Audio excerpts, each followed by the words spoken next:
Spend some nights, she pack a bag, right to me, just getting gas. Coming back, I want it bad, I'ma touch it first, eat it last, it's temporary. Holly damn emotion said it's temporary. My pain deeper than the ocean. Temporary feelings mixed with temporary pleasures. All these temporary moments and these temporary treasures. Temporary circumstances to temporary measures. Temporary friends and even temporary schedules. Temporary smiles and temporary goals. Temporary women sliding on temporary poles.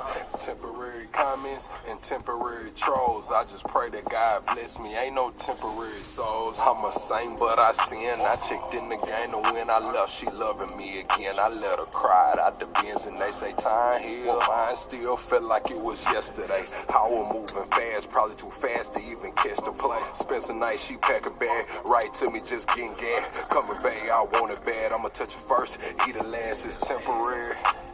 Holly damn emotion said it's temporary. My pain deeper than the ocean.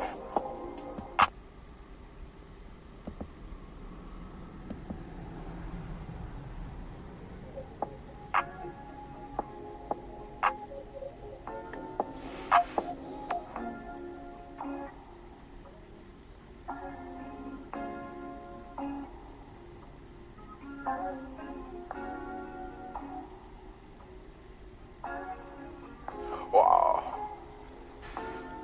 Lucas stole out them pint bottles out Granny crib. I poured so much I ain't wanna live. Told money then, shit we in the wind. I was in the hood when I clipped the bin. Since a young nigga I been ready. Went glass house on every Chevy. In this game I tried plenty settings. It's all or nothing how niggas been. Got sucker niggas, keep suckers with them. One of the reasons I ain't fucking with them. Trish Tech and some more than her. Guess she couldn't even afford a winner. I'm open late, don't need a scale. And it's always over, sneak wishing well. I double down, slick shit to spell. Shawty know I don't kiss and tell. I'm faded, faded, faded, faded, faded, faded, faded. I'm faded, faded, faded, faded, faded, faded, faded. Hell, I'm faded, faded, faded, faded, faded, faded, faded. I'm faded, faded, faded, faded, faded, faded, faded, faded. Okay.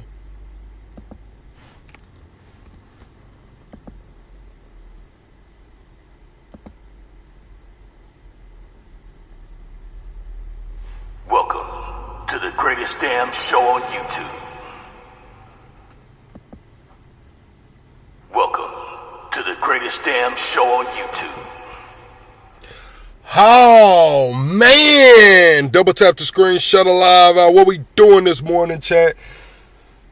Double tap the screen, shut a live out. What we doing this morning, chat? Weekend Warriors in the building, man. We are the Weekenders, man. Y'all can see I'm live from the mobile studio, man. We outside with it this morning, man. Listen, chat. The hot spot was running a little dry. The hot spot was running a little dry. I'm not gonna hold you. The hot spot was damn near gone, man. Double tap the screen, shut a live out, chat. We got Candace Owens goes in on Ericka Kirk. Michigan black head coach fired after a scandal, and we're gonna cover the midterms, man. We're gonna get into former Michigan head coach and saying that he got a lot going on. Also, we have airports receiving backlash after searching babies. I'm talking about infants, man. These babies like 4, 5 months old, 6 months old, man. And these folks are searching them, man. They are searching the babies at the airport. It's crazy. I'm talking about pat down, waving the wand over the bed. It's crazy, chat. Also, we got Shannon Sharp. We know Shannon Sharp lost his $100 million deal because of Gabriella Sewer Ninja. Gabriella Sewer Ninja cost Shannon Sharp his $100 million deal. And now we have Michigan head coach, Mr. Moore, Coach Moore, losing that $30 million because of Susie. What's her name? What's her actual name? We'll find her name in a minute, man. We'll just call her Susie, man. They have her salary. She got a 55 8% salary increase, man. Also, we have a former Michigan head coach coming out saying, like a week ago, put the girl's picture out there, said Coach Moore was banging on her, said he got her pregnant. So this has been an ongoing thing, man. Y'all see what I have in the comments. Does lust cost men wealth? Do a lot of men miss out on the wealth because of lust? We're going to get into it. Also, we got Alex Jones saying China will quickly destroy U.S. military in a fight over Taiwan. We did see in that $900 billion defense spending bill, there was some money. I believe it was $1 billion or $1.5 billion to go over there to Taiwan. I believe the Philippines as well. Double tap the screen, shut a live out, chat. We finna get into it, man. MF and Jones, I guess you care because you in here right now. Let's get into this clip right here. Let's get into the first clip, then we'll talk about it, man. Football's program was dismantled by a former player who hates DEI. Meet Brian Carrion, former Michigan quarterback, and his bio says American farmer and go blue. He was the first. Hey, MF and Jones, hold my nuts. How about that? It sounds like you ain't got nothing else to do but you're in here tugging on my shit. So I'm going to ask you to unhand my shit. How about that, MF and Jones? Unhand my shit. All that nut hugging and nut holding on you doing, man. Quit pulling on my shit and get on. First to tweet this a week ago, saying Coach Moore is cheating on his wife with a football department employee. He says fire Moore and the clueless liar, referring to the athletic director, working overtime to cover this up. Here she is, and just posts her LinkedIn profile picture. Takes it a step further, saying Michigan scandals being covered up by DEI athletic director Ward. What's up, Eloy? And board of trustees. Coach Moore, first-time head coach and DEI hire, calling them all DEI hires, impregnated office employee, all actively covered up by the above. Fire all of them, clean it all up, including hiring by skin color and not merit. Let me tell you, you said Wild Black streaming so easily goaded by trolls. It's part of my show. There are literally people that come in here just to watch me respond to you motherfuckers. So who am I to, not give the community what they came to see? You act out, your ass getting checked, man. I'm treating y'all like kids in here, man. Your ass act out, you're getting checked, man. Shut up while grown folks is talking. That's why. Shut the hell up while grown folks talking. Hates DEI. Of course, no one believed him, saying, how you know WTF. Says, I'm an ex-scholarship quarterback and still have sources in Ann Arbor. This person calls him out, saying that it's Buckeye propaganda. He says, I don't have any connection with Ohio State, and in fact, I was a scholarship quarterback. I'm a Michigan man, and I still have reliable sources in A2. It was also reported this investigation started when the athletic department received an anonymous tip from a DoorDash driver, which stated that he personally delivered a Plan B to Coach Moore's office. Wow. This man got a Plan B delivered to his office? The DoorDash driver. We just seen the DoorDash driver open up the door and record the guy laid out with his, Johnson out. Now we got another DoorDash driver dropping off a Plan B to his office, bro. You couldn't get the Plan B sent to your man's crib, dude. You couldn't get the Plan B sent wherever. You had the Plan B delivered to your workplace. You was worried about your wife finding out about the Plan B. So you weighed your options. You was like, if I get it delivered to the house, she's gonna find it. She probably see it. Probably got cameras. What are they delivering? What's that? But you chose to have it delivered to the office. A random person delivering you. See, at the office, they know who the hell you are. If they would have delivered it to your house, they might not have made no connection two and two. They delivered it to the office. They know exactly who you are. And we know family members share DoorDash accounts. So it's like, is your wife on the damn DoorDash account? Is she going to see this wherever it came from? Walgreens, CVS, Walmart, man. Is she not going to see the purchase history, my guy? That is probably not real, but I wouldn't put it past him. But Robert Carrion, you are a legend. Thank you. is an Ohio State fan. Thank you. Put his own politics and morals above his alma. B to coach. University of Michigan's investigation into Sherrod Moore's inappropriate relationship with a staff member began shortly after UM Athletic Department received an anonymous tip from a DoorDash driver. Oh my God, bro. Let's see what the hell Shannon Sharp got to say about it. I want to see what Shannon Sharp, because we know Shannon just lost his $100 million. I seen Ryan Clark come out and say that this guy put a stain on all the black coaches, man. He got one of the most coveted coaching jobs in the country. I literally just got into it with a dude on Twitter, man, about this shit. He's saying that they ran Harbaugh out of Michigan to replace him with a DEI hire, and this is what happens. No. Now, is Moore a black coach? Yes, but did they run Jim Harbaugh out of Michigan to replace him with a DEI hire? No, Harbaugh got caught fucking cheating. Let's just say what it is. Harbaugh got caught cheating. He got a 10-year ban from the NCAA, so he took his ass to the NFL. Let's just put that out there. They didn't push Harbaugh out to replace him with a DEI hire. Man, Harbaugh ass would have still been there had not he got caught cheating and banned. Let's be honest.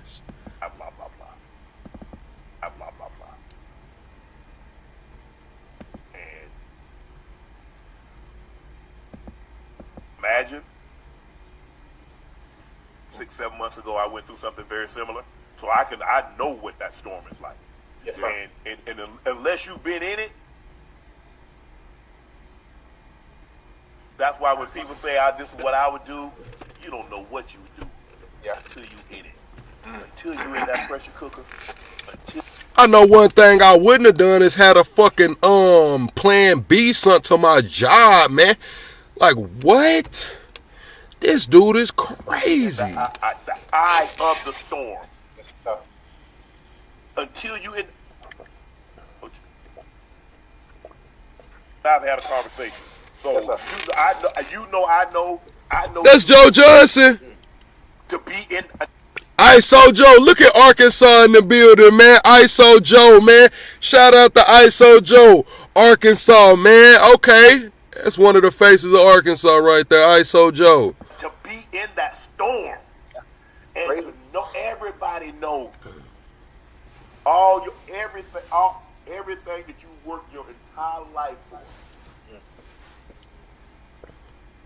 You feel it like it's a plan B. I think they call them emergency contraceptives, man. It's like an abortion pill, but it's like a day after pill is what they call it. The day after.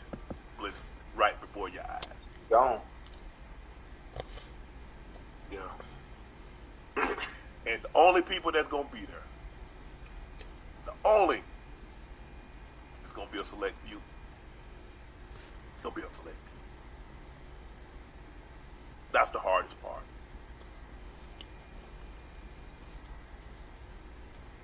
That's a big ass cigar Ocho got.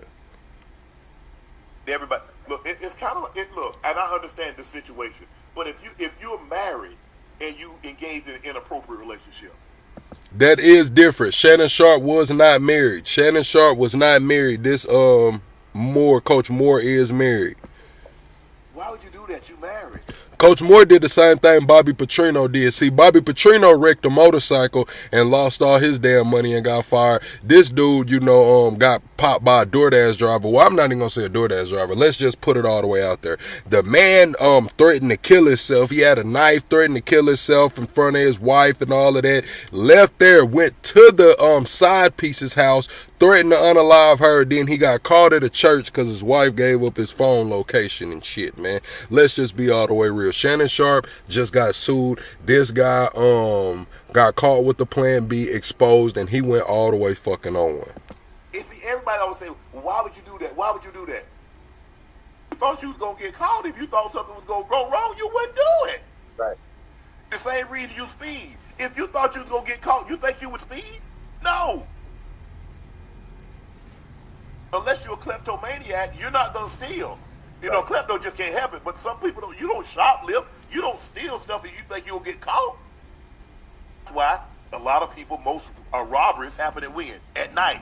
You got the veil of darkness. because I don't want to get caught. Then I'm gonna keep it real, chat. The girl he cheated with and got pregnant and shit, she wasn't even all that, bro. She's like your run-of-the-mill athletic girl that wraps up damn ankles and shit. Let's be honest, bro.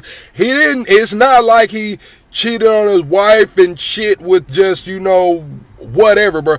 He picked the average run-of-the-mill girl that tapes damn ankles, bro. Let's just be real. She looks like she tapes ankles and does a hell of a good job taping ankles, man. It looks like she might put the ice in the ice bath exceptionally well. She might dump that ice in that ice bath perfect, man. Perfect. But just being honest, she's average, bro. Average. I don't want to be seen. Same thing while you creep. Oh yeah, I can't wait to see what Umar say about it. Oh my gosh, Umar Johnson, you on the clock? Umar Johnson is now on the clock. Times when the creeping take place at night. Boy, college professor told me, say the night has 1,000 eyes, and on most nights it has 1,002 because somebody sees you. Oh yeah, I'm writing that down, boy. That's a good one there, boy. Yeah, Ocho, write that shit down because I know you be over there smoking them cigars and shit, getting lightheaded. You might forget. They got Shannon Sharp. They got this Moore guy. Ocho, man, watch out. ISO Joe, you from Arkansas. We know you ain't even gonna, you know what I mean? You from Arkansas. ISO Joe got his shit together. Say the night has 1,000 eyes? It has 1,002 because somebody sees you. I don't know when I'm going to be able to use that in conversation. When you leaving the damn club. When you leaving the damn club and you telling somebody they can't ride with you because the nighttime got 1,000 eyes and 2 more because somebody watching, so you gonna put whoever in the damn Uber. Let's be all the way real, Ocho. You know when you gonna use that line, man. And then the other reports that came out that he was arrested and things that, you know, some things. Oh, Umar already spoke on it. Oh, we finna go watch that. Escalated.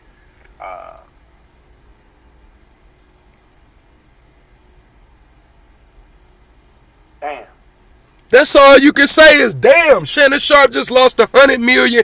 Gilbert Arenas just lost $30 million a year. Now you got Ron Clark losing his $30 million contract, $14 million buyout. He's probably not gonna get. That's all you can say. Damn.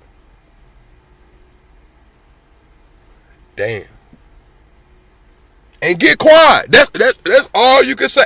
Damn. Now, when you talk about what happens after it, him going to talking about unaliving himself in front of his wife, talking going into the girl's apartment and holding her hostage with a knife or whatever, man. When we get to talk about that, it's a little more to talk about. But as far as just him losing the damn money, damn. That old hoo-ha, boy. Hey. It's undefeated. Yeah. Hello. It Think made, about Samson and Delilah. All right. David and Bathsheba.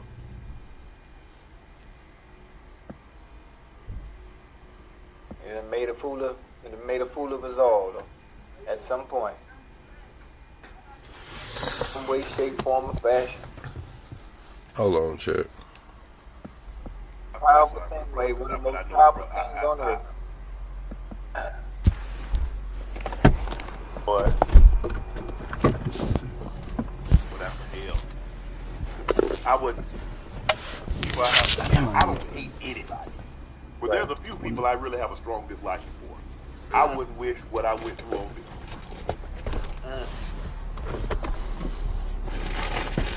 I wouldn't.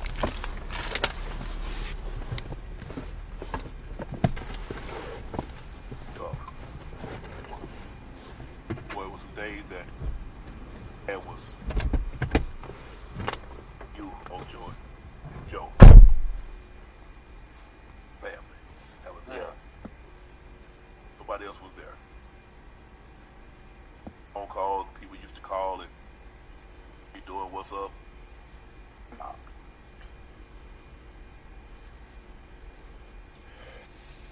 I think that was Yeah, it was embarrassing. Where the hell is Umar at? I think that was the toughest part. Is that people that you thought would always be in your corner, all of a sudden they weren't there. And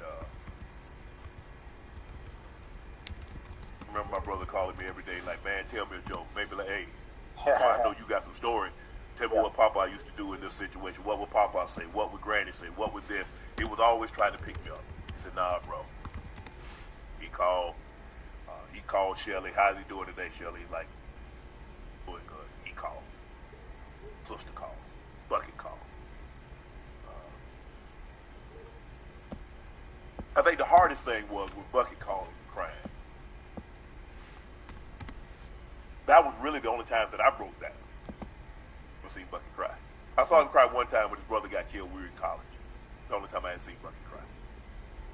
And when he cried, he broke down.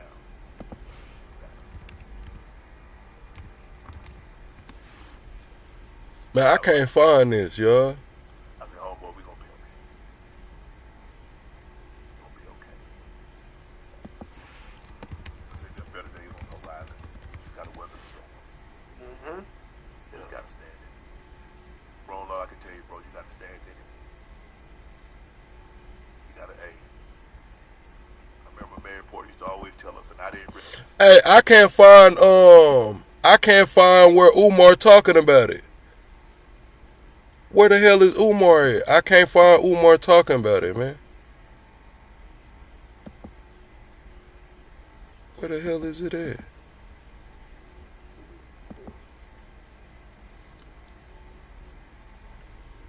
Oh, they got him at court.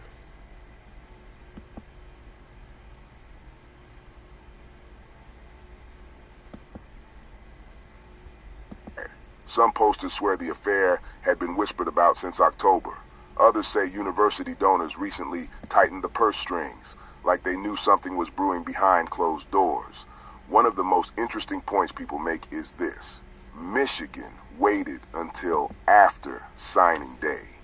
You see that comment over and over. Whether it's coincidence or strategy, fans believe the school waited to secure the 2026 recruiting class before making the final move. Say that lines up perfectly with Michigan's history. Damage behind the scenes first. Make the public announcement second. Then there's a comment referencing a local insider. Someone claiming that the staffer involved had already brought irrefutable documentation to university leadership earlier in the day. If that part is true, it explains why the firing happened so fast, and why Ward Manuel's statement came out with unusually strong, direct wording. From the outside, it looks like a sudden explosion. From the inside, according to these threads, it looks more like a slow leak that finally turned into a blowout. And this is where the psychology of the fan base kicks in. Michigan is one of the biggest brands in college football. Every move gets analyzed under a microscope. So when people see a scandal this big unfold, the first question becomes, what did the school know, and when did they know it? Some commenters flat out say Michigan knew about the affair months ago. Think the school only recently got the proof they needed to fire him with cause, which is the only way to avoid paying out millions in buyout money. Yeah, they fired him with cause. You know what I'm saying? Because he got her pregnant. They got the DoorDash people dropping an anonymous tip. They have the financial records. Let me pull up the financial records for y'all, chat. They got the financial records right here. Hold on. This is crazy. This is crazy. Look, here goes the financial records while he's talking, explaining, and I'm going to show y'all this. This is her salary.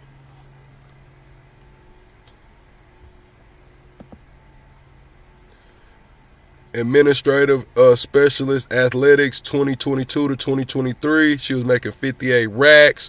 2023 2024, she was making 58 racks. Now 2024 to 2025, she's making 90,000. She got a 55% raise. Same job title, same job description. She just got a 55% raise, man. Let's get back into what he's talking about.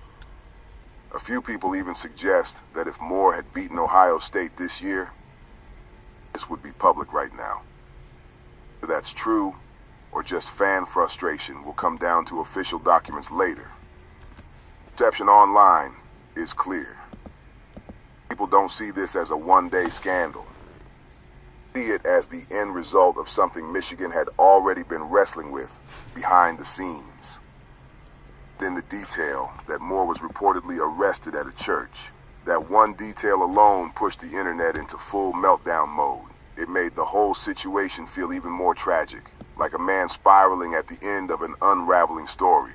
Fans aren't just talking about a scandal. They're talking about a downfall, a crash out in real time. When the story hit Reddit, X, and college football forums, the reaction wasn't just shock. It was disbelief at the scale of the collapse. Fans started using one phrase over and over again. This is the definition of crashing out. People compared it to Mel Tucker, to Urban Meyer, to Bobby Petrino. But most users said this situation felt different. Tucker's scandal unfolded over months. Petrino's was embarrassing, but it didn't involve police, detainment, or assault allegations in the same 24-hour window. This was a complete implosion in one afternoon. Coaches cheat, scandals happen, careers end, but the sequence here is what made the internet explode. Moore allegedly loses his job and gets detained by police and becomes the center of a criminal investigation, all before midnight. That level of freefall doesn't happen in college football very often. One top comment said, "This is one for the history books. Much more will be out soon."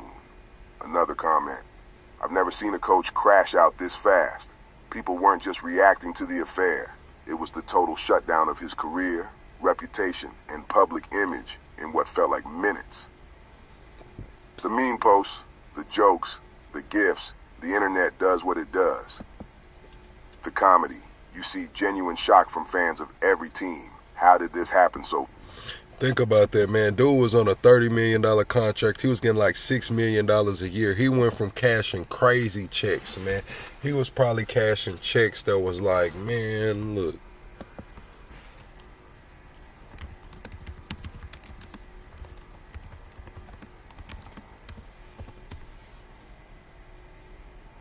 Let's see. Man, on his contract, if he was getting paid weekly, he was cashing $115,000 checks weekly. Damn near, man. $115,000 a week. Damn near $250,000 bi-weekly. Gone. Poof. Vanished. Bye. See you. This is the wildest downfall I've ever seen in sports. What's up, Too He Strong? went from Michigan head coach to Washtenaw County inmate in the same day. That contrast is what made this story viral. His buyout was around $14 million, but I don't think they have to pay him. I think he lost his buyout with all of the fallout and everything. I think they fired him for just cause because he was messing with a staffer, got up all of that. So I don't think he has a buyout. It was supposed to be $14 million, but I doubt he gets anything. The jokes, some commenters took a more serious tone. They pointed out that Moore essentially threw away a $15 to $20 million future, a national championship level program, his shot at being Michigan's long-term leader, his reputation as a rising star, and stability for his wife and 3 daughters, all because of an alleged affair. How he Hell, he might well come to Arkansas. Shit, Arkansas don't care. We hire Petrino back. acted when it came to light. Others online pointed out the tragic angle. Rumors about emotional distress and self-harm threats are true. Moore wasn't just crashing professionally, breaking down mentally. Some people call this the most complete meltdown they've ever seen from a coach. Then you have fans comparing him to Antonio Brown, Scott Frost, Mel Tucker, I'm Udoka, anybody who's ever blown up a career with personal decisions. But most agree. Different because of the speed, the police involvement, and the fact Michigan is one of the biggest brands in sports. When something this huge happens at a place like Michigan, one of the most powerful programs in the country, it becomes more than a scandal. It becomes a cultural event, a moment people will remember. The internet isn't calling this the biggest meltdown in years because of one mistake. Calling it that because everything collapsed at once. Now we get into the part of the story that made this blow up even bigger online, the rumors. And before anything, this needs to be said clearly. These rumors are not confirmed. They are speculation circling Reddit, message boards, and social media. But because this story broke late, and because official police details were limited, rumors filled the gaps fast. The most viral claim came from a Reddit user who said the following, paraphrased, "Rumor is, he told his wife he wanted to kill himself, then showed up at the mistress's house and threatened to hurt her." And that is not confirmed. No police report has stated this. No outlet has printed it. But it circulated heavily because multiple users elsewhere said they heard something similar locally. Commenter doubled down. Word from police is he had a knife when he threatened her.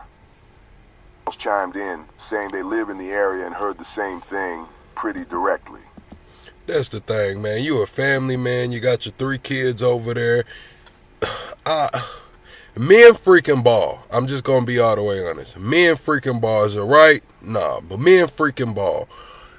It's 8 billion people on earth, bro. You went and started banging a staff member and then promoted this staff member, impregnated this staff member, and eventually lost everything from dealing with this staff member. You just got you're getting $115,000 checks weekly, dude.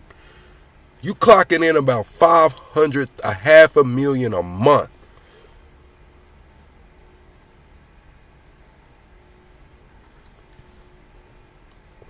And you couldn't go up the road or nothing, nigga. Once those posts started gaining traction, other users added more speculative details. Claims that the alleged affair partner was pregnant. Claims the university knew for months. Claims Moore tried to talk to multiple women while traveling. Claims donors knew and pulled.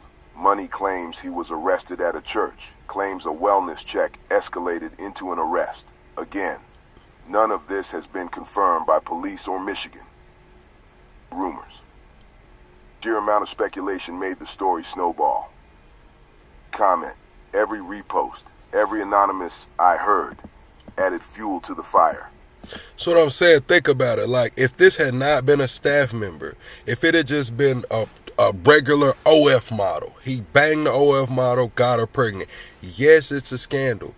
Yes, his wife might file for divorce or whatever, but he doesn't lose his damn job. He's losing his job because he was fucking on the help.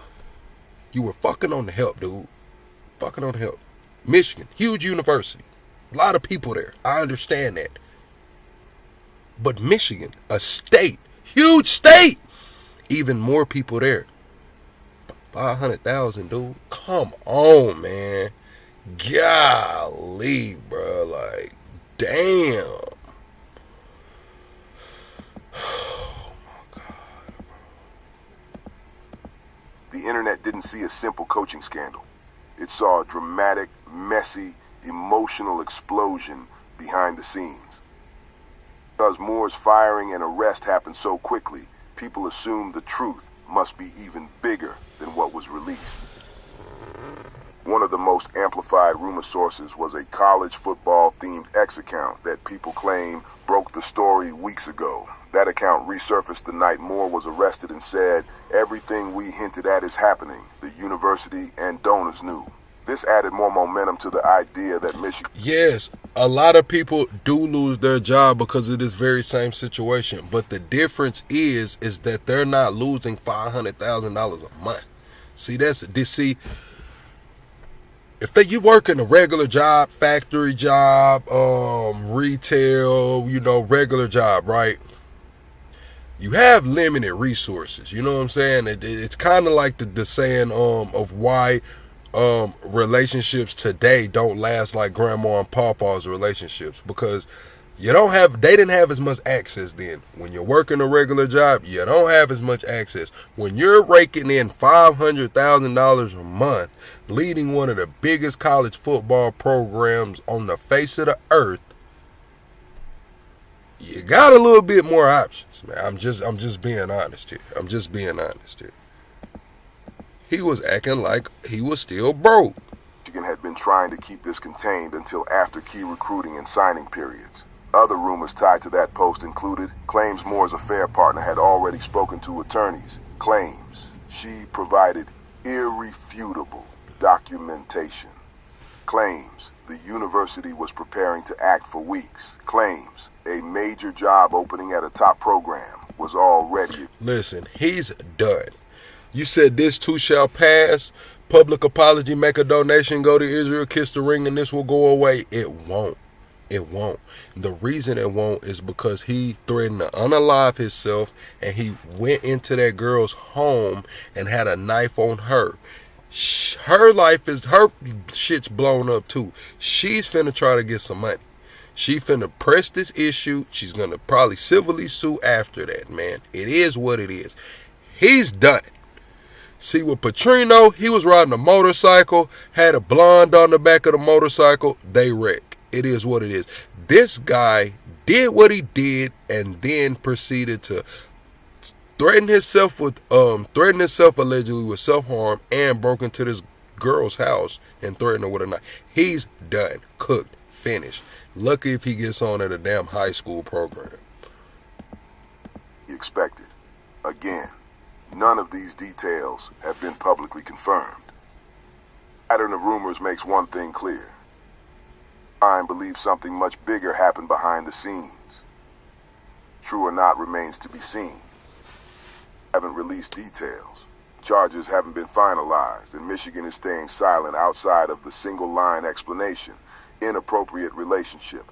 The only official facts we have today are Moore was fired for cause police detained him during an assault investigation. He is being held while prosecutors... Listen, Chad.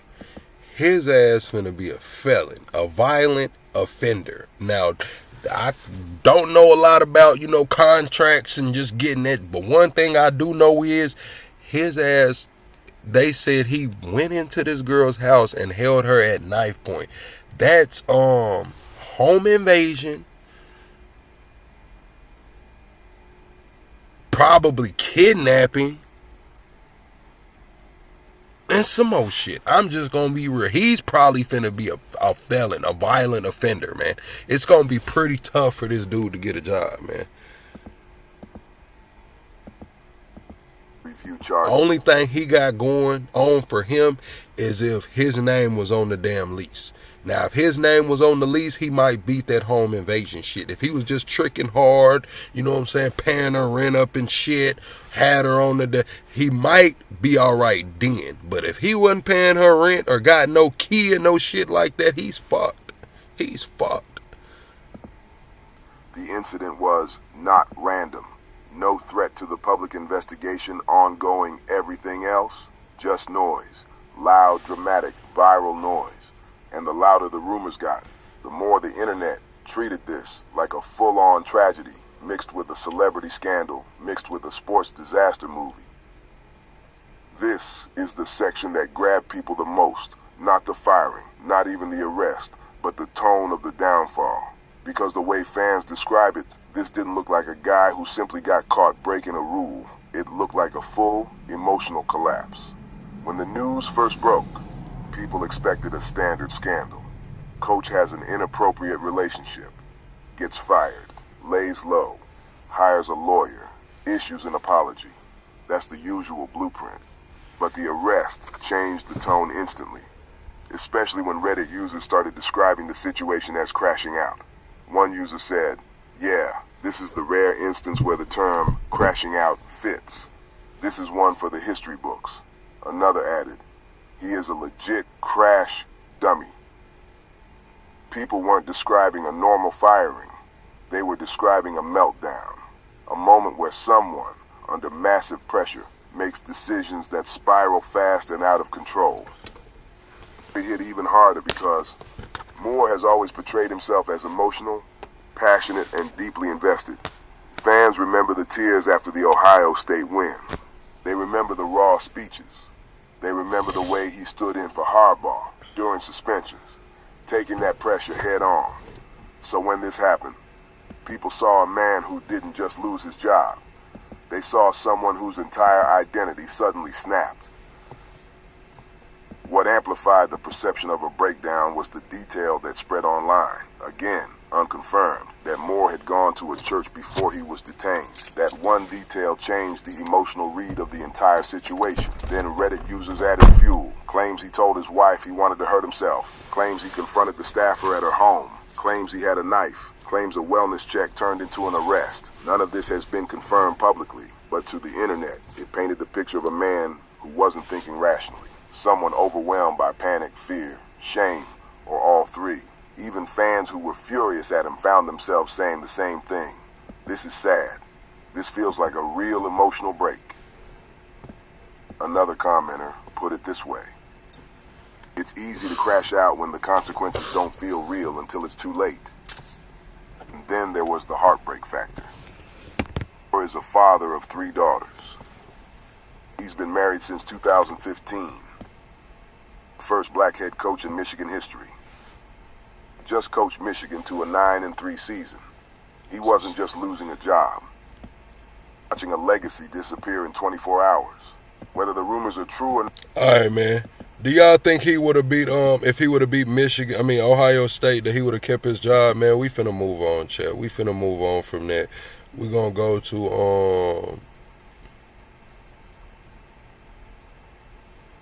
all right, we're going to move on to this Alex Jones clip, man. Alex Jones talking about China will quickly destroy the U.S. military in a fight over Taiwan. We finna get into that, man. Hold on.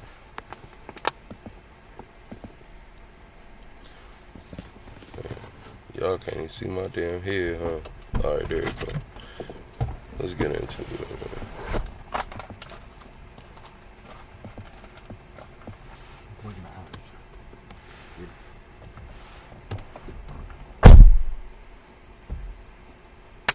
High-level Pentagon decade-long report on the Chinese says we will be annihilated with conventional weapons if we defend Taiwan. And I've studied the Chinese. I mean, that's their backyard. They surround Taiwan with ships and land. They've got 20-to-1 missiles. Our ships and everything. It won't matter. You shoot 50 missiles at an aircraft carrier, and it hits 45 of the missiles. It doesn't matter because they just fire 50 more, 50 more, 50 more, 50 more. They can fire 3,000 missiles if they want an aircraft carrier, and there's not enough missiles, or phalanx, Gatling gun bullets to stop it. Just don't have the firepower. Period. Got nuclear weapons. Oh, guess what? They got all those too. They can hit us. ICBMs and everything because Clinton gave them all the damn technology. The boosters, the telemetry, the separation systems, the MERV technology. That's the key. Multiple reentry device.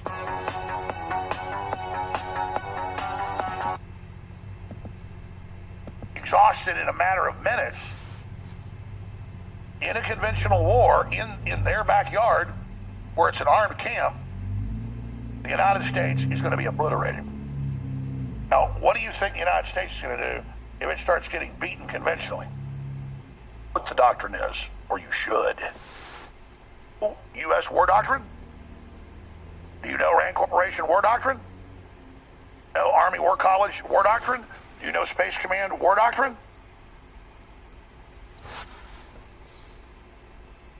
Instantly, when we're overwhelmed, we go to tactical nukes.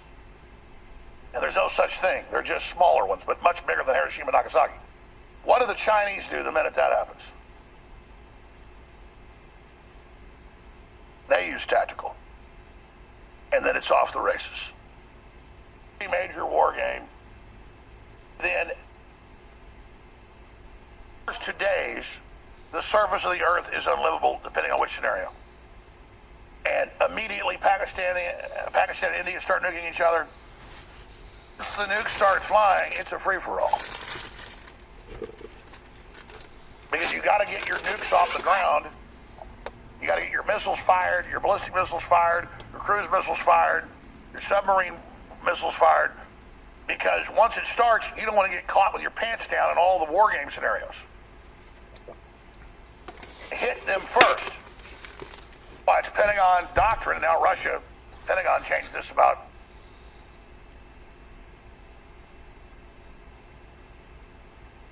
12 years ago. The Russians changed it 2 years ago.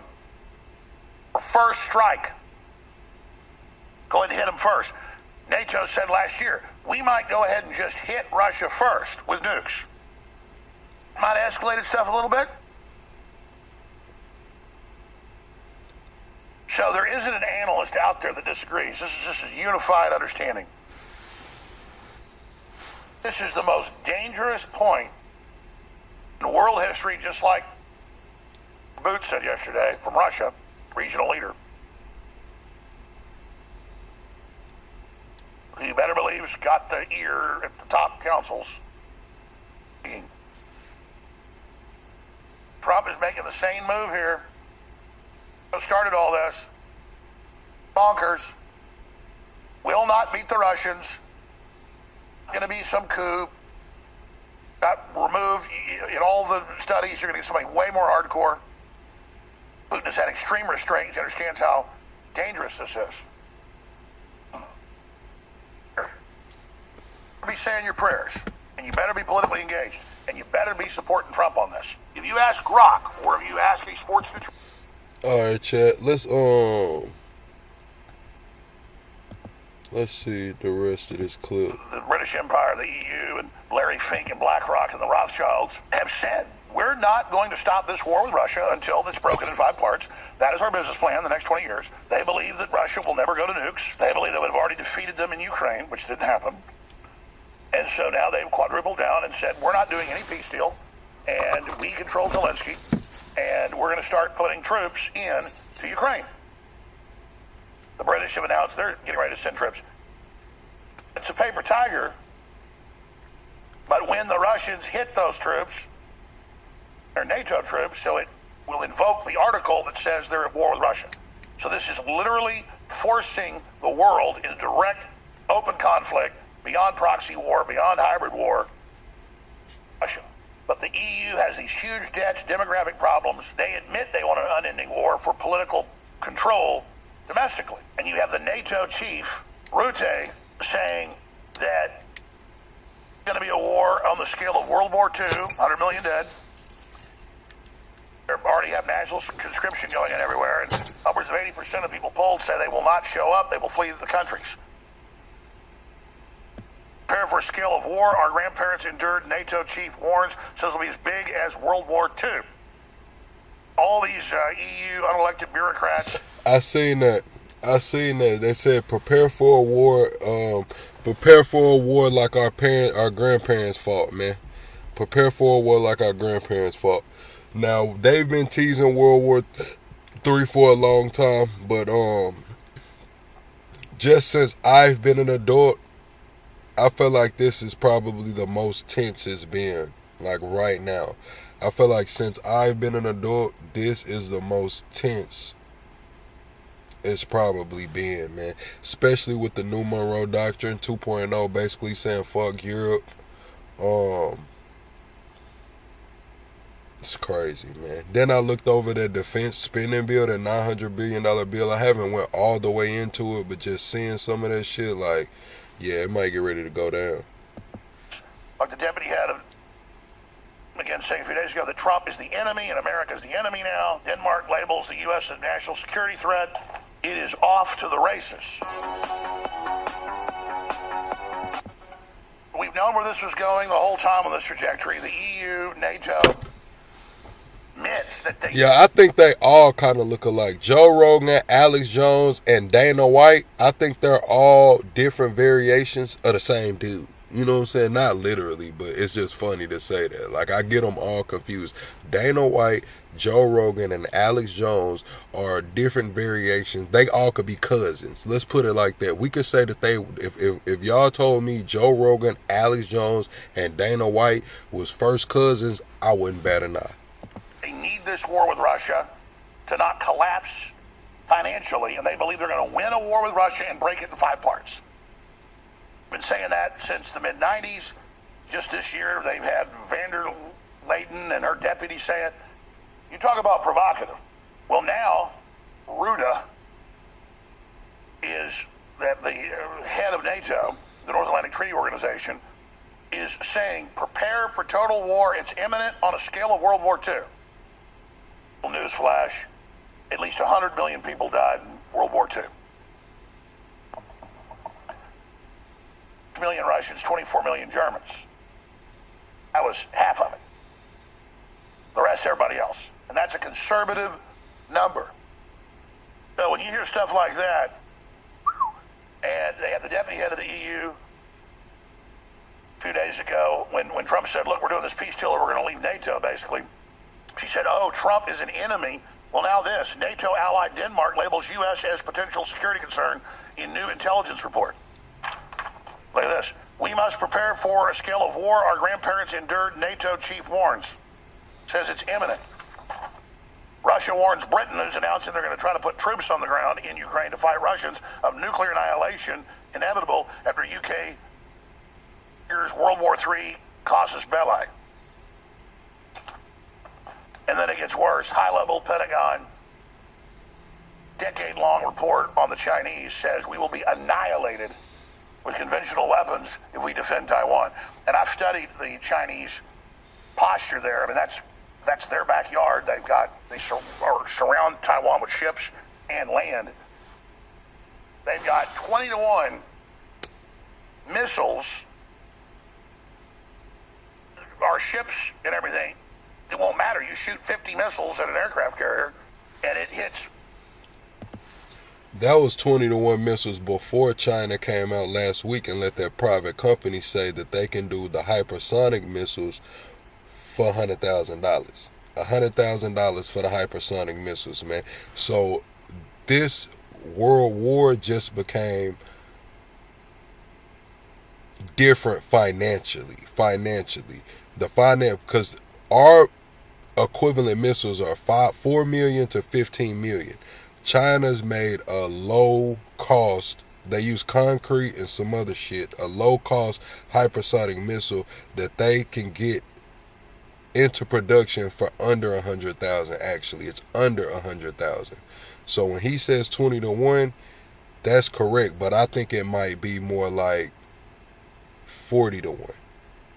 50-to-1, 100-to-1. Now, because the company said that they're already mass producing it. They're bringing it to market. They're mass producing it. So 20-to-1 before, but now that they made this announcement, yeah, it's probably more like 100-to-1.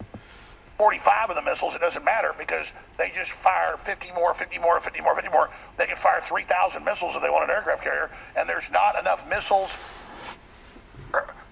phalanx, Gatling gun, bullets to stop it. Just don't have the firepower, period. Got nuclear weapons. Oh, guess what? They got all those too. They can hit us. ICBMs and everything because Clinton gave them all the damn technology. The boosters, the telemetry, the separation systems, the MERV technology. That's the key. Multiple reentry device. We'll be right back. Stay with us. The world is on the verge of total war. There are times that try men's souls where we need inner soldiers, not the sunshine paper. Yeah, total war. Just hearing total war is like a different ball game. Nobody's going to care about the ICC standards. Nobody's going to care about the Geneva Convention. All of that shit is going to be out of the window. When we think of total war, nobody's going to give a fuck about going to international court on crimes against humanity. Nobody's going to give nobody's going to give a damn about that. Nobody's going to give a damn about that. In total war, it is what it is. It's all on the floor. I don't think we're ready for that. I'm damn sure. Right. The global financial order is coming to an end. Globalists, the Chi-Coms, are up trying to form a new American system and pulling away from the globalists. Globalists, made up of what's left of the British Empire, the EU, and Larry Fink and BlackRock and the Rothschilds, said, we're not going to stop this war with Russia until it's broken in 5 parts. That is our business plan the next 20 years. They believe that Russia will never go to nukes. They believe they would have already defeated them in Ukraine, which didn't happen. And so now they've quadrupled down and said, we're not doing any peace deal, and we control Zelensky, and we're going to start putting troops in to Ukraine. The British have announced they're getting ready to send troops. It's a paper tiger, but when the Russians hit those troops, they're NATO troops, so it will invoke the article that says they're at war with Russia. So this is literally forcing the I see y'all saying Gen Z would get wrecked. A lot of Gen Z would get wrecked, but we got to look at Nepal. Nepal's Gen Z rose up and overthrew the government. What was that other place? Bulgaria? Did they overthrow Bolivia? Bulgaria? I think they did mass non-cooperation and had their government resign as well. So Gen Z ain't just no bitches, but they're not, it's not like, the boomers. They're different from the boomers, but I feel like they have I don't feel like Gen Z regards life in the way that the boomers did. I don't think Gen Z cherishes life. Like, as a whole, I genuinely don't think Gen Z cherishes life. World in direct, open conflict, beyond proxy war, beyond hybrid war, Russia. And that means their alliance with China. And Trump wisely is, no, we got a deal to cut Russia out from China to get all their earth minerals and more. They're ready to go. They want to ally with us. It's a better strategic alliance. But the EU has these huge debts, demographic problems. They admit they want an unending war for political control domestically. And you have the NATO chief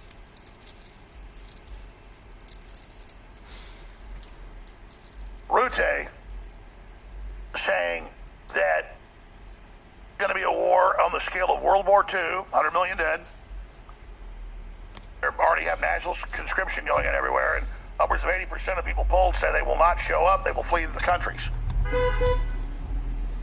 Prepare for a scale of war our grandparents endured, NATO chief warns, says it'll be as big as World War II. All these EU unelected bureaucrats, like the deputy head of... My bad, chat. I did just blow the horn, you know what I'm saying, in y'all ear, but I was being a little country. Money just rolled by me. Y'all know, money just rolled by, blew the horn, I blew it back at it. I am a little country sometimes. I'm sorry, chat. And saying a few days ago that Trump is the enemy in America. Why am I in the car? Because I think I ran out of hotspot. They haven't put the Wi-Fi in the property yet. The Wi-Fi probably get put in the property next week.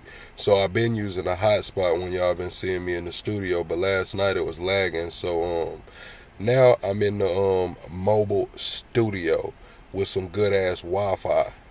America's the enemy now. Denmark labels the U.S. as a national security threat. It is off to the races. And Russia has said we will take any British troops supporting the effort against Russia as a direct act of war and total escalation to full war with which is part of NATO, and then brings NATO into it.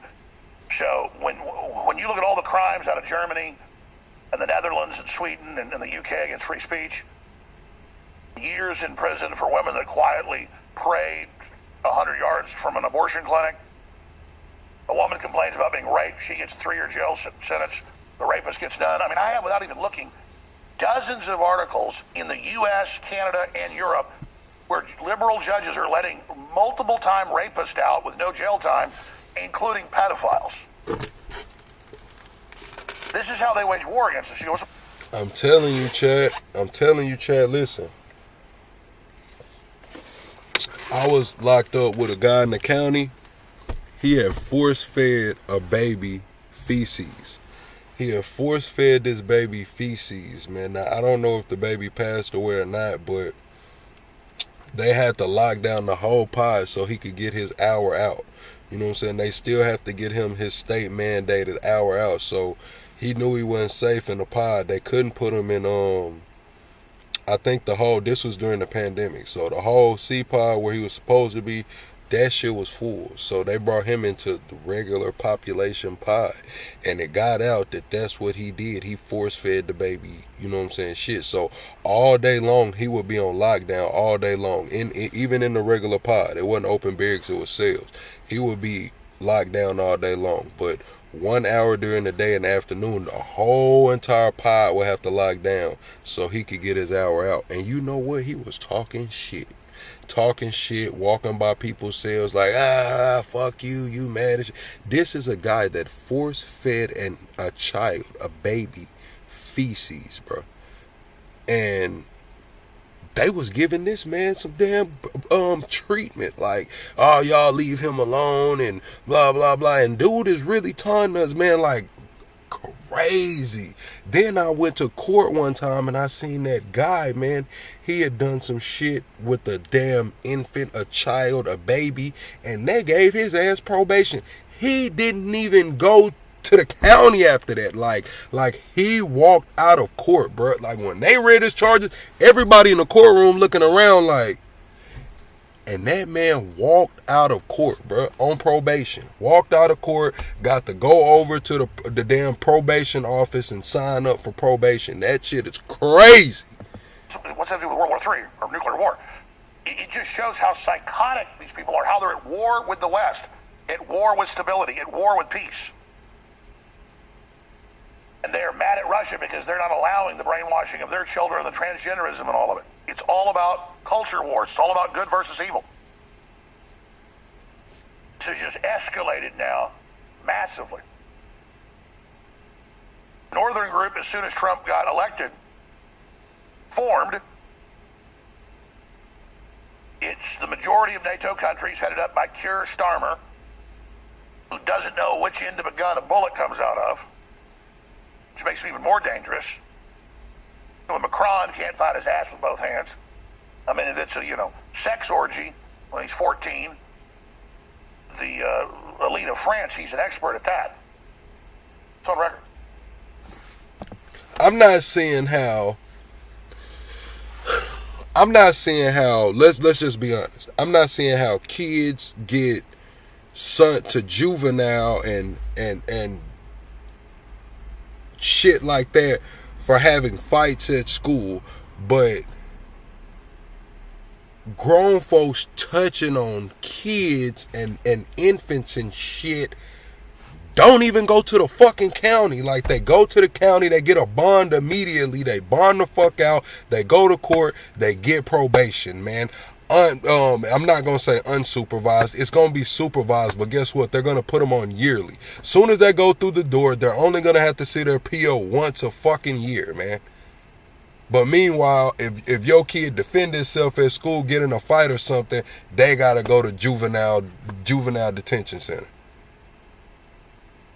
This shit is crazy. Married to. They're experts at snorting cocaine on a train. Experts in getting us all killed.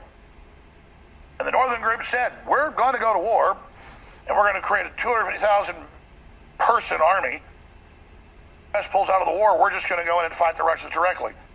And then suck the U.S. into the wider war. No, you're not. Congressman Massey, who Trump ought to be nicer to, supporting Trump, and has introduced a bill in the House to pull out of the damn NATO. Oh, out of NATO last year. We need to be out of NATO ASAP. The UN's been bragging for decades it's going to be its world UN army. And it's involved in human trafficking, drug smuggling, everything evil you can imagine. They're all over it. Going to let these people do this, and remember, Russia is allied with Iran, China, North Korea, and others. Hell yeah, you can go to juvie for getting in fights. They gonna charge your ass, man. Listen, they will charge your ass, man, with assault. Man, pull up the camera footage and everything. Your ass on the way to JDC 6 to 8 months, man. And China says if full war goes with Russia, they're going to war with us. And North Korea says they are. Korea's already committed and has in the field over 100,000 troops fighting NATO in this proxy war. This is already a world war. As I said, when Trump was first getting in, I said, we're already in world war. And then all the analysts came out a week later and said, it's true, it's begun. The only question is, does it escalate to nuclear war and millions and millions and millions and millions and millions dead? Conventional war, everybody doesn't use nukes, which in all the war games quickly start getting used. 100 million dead? And that's the head of NATO saying, get ready for 100 million dead. Today. Well, I know it's fun, patriots, to spend 95% Appreciate that fact. on assassination and opera of that and all the wild stuff going on from all the different angles. Something to look at when we're following it. And I know it's fun to spend 95% of our time on Israel. And we certainly... Yeah, Carlos, that's how it used to be. But you got to understand that after they did that, anti-bullying, what it do, fact? After they did that anti-bullying and started getting all of those federal dollars put into the schools for the anti-bullying and shit, man, they don't play that shit no more. Your ass don't know how to act, they got somewhere to send you. Straight up. Your ass don't know how to act, they got somewhere for you. Certainly, spend time on that and talk about it, but just released a in-depth Pentagon report that I agree with, that China will destroy U.S. military. Now, it is up to the teachers, Carlos. Now, you can find some teachers, like I had a 4th grade teacher, man, Mr. Campbell, man. Shout out to Mr. Campbell. He died in a car wreck, man. Head-on collision. Shout out to Mr. Campbell. But Mr. Campbell was real, you know what I'm saying, country. Like, he was a real dude. Like, if you had a problem and it was like, say, two boys in the classroom got a problem, they talking about doing this and doing that, Mr. Campbell would be like, look, man, we can go right out here. He'll open up the back door to the classroom, because that's where the playground was. Man, he'll open up the back door and be like, we can go right out here in them leaves. And I'm going to tell you like this, chat, about 2 or 3 people took that opportunity, man, and it went down. It went down, man. Mr. Campbell, I say it's not right. You shouldn't let the kids fight or what. Mr. Campbell did, man. Straight up, Mr. Campbell opened that door, man, and let it go down. And that solved a lot of issues, man. That built some character, man. You didn't have to worry about it, man. Are you just talking? Is it really finna go down? Because we can go right outside. And that's what was going on. 4th grade. Terry, in fight over Taiwan very quickly, because they have 10 to 1, 20 to 1, 30 to 1, depending on the system, weapon systems. And so it doesn't matter if the U.S. systems are a generation more advanced. Fire 20 missiles at us for every missile we fire, and all our anti-missile systems can be exhausted in a matter of minutes. In a conventional war, in their backyard, where it's an armed camp, the United States is going to be obliterated. Now, what do you think the United States is going to do if it starts getting beaten conventionally? What the doctrine is, or you should. U.S. war doctrine? Do you know Rand Corporation war doctrine? Man, I had another teacher, man. I had another teacher in 6th grade, man. We used to stress her out so much. She'd go to the car, man. She had a Cadillac, man. She had a Cadillac DeVille, I think, a white one, man, with the silver trim, man. She'll go out to her car, man, and fire up a Misty 120, smoke that whole Misty 120, and then smoke another one. No, we had her stressed out. It was her last year, too. She was finna retire after that, man. She was sick of us, bro. She'll go out there and smoke 2 Misty 120s back to back. No Army War College war doctrine? Do you know Space Command war doctrine?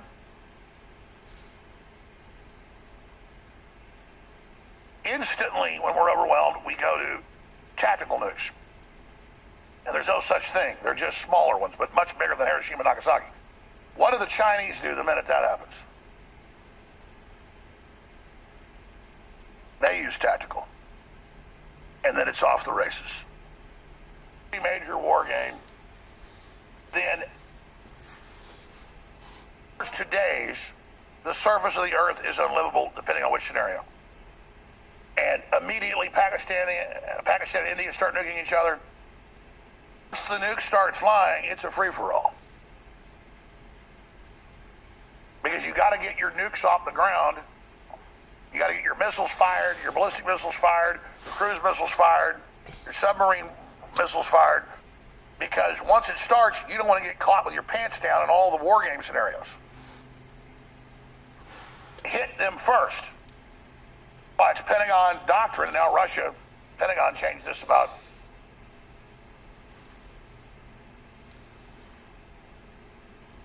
12 years ago. The Russians changed it. You said it's always about China with this dude anywhere but you know where. But nah, man, I did see where I think Tucker Carlson was talking about in that defense plan, we gave Qatar security guarantees even from that place that you talking about, Enzo. They said Qatar even got security guarantees from over there. Years ago. First strike.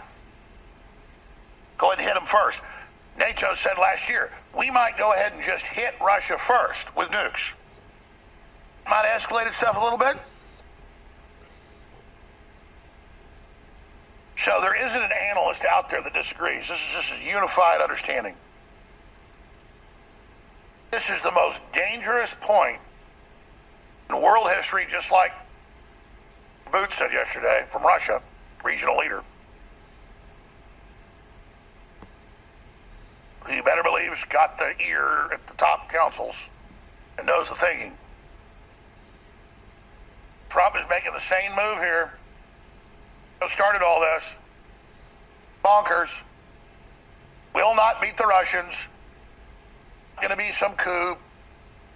Got removed in all the studies. You're going to get somebody way more hardcore. Putin has had extreme restraints. He understands how dangerous this is. Be saying your prayers, and you better be politically engaged, and you better be supporting Trump on this.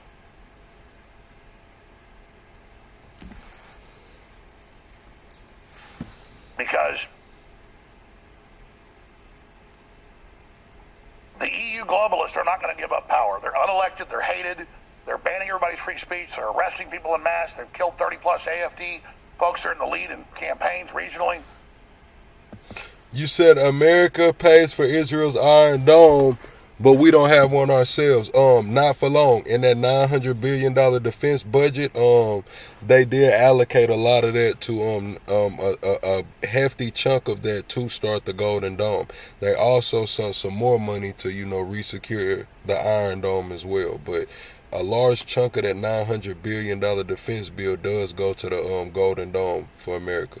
Canada today passing absolute draconian anti-free speech garbage where if you read Bible passages you get years in prison. It's the same. Australia, everything. Yeah, the Russians just took over another city today. They're advancing very quickly. Ukraine has collapsed. They don't even want the whole country. They just want to get a deal out of this for NATO not to expand. And that's why it's time for Zelensky to make a deal, but he's a puppet. And Ursula von der Leyen, the unelected dictator of the EU, and me and all the rest of these people are saying, now's the time, let's go. Because this is the point in the card game where you fold or you double down. And NATO... Nobody's gonna fold. That's what I'm realizing now, Chad. Who's gonna fold? Y'all let me know who's gonna fold. I don't see Maduro folding right now. Maduro look like he's ready. He know he got 50 million on his head and still moving around like he don't give a, you know what I'm saying? Xi just got access to $100,000 hypersonic missiles, man. We know Trump's not going nowhere backing down for his 3 years. Putin, I don't even think dude take hot showers, man. Let's just be honest. Zelensky can't back down and shit. His ass is grass. So who's going to back down? I'm just being honest, Chad. Who's going to back down? Kim Jong-un on his own shit right now. He on his own. He letting everything go on. He just looking around. Who's going to back down? does not have the cards.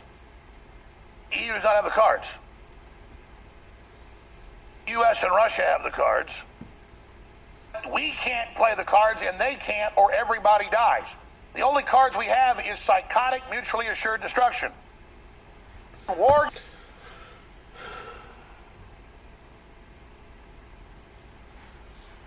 They don't give a fuck. Mutually secured destruction, like man. nothing They else don't in care. history. This is known. They don't care. I'm gonna tell you why they don't care at this point.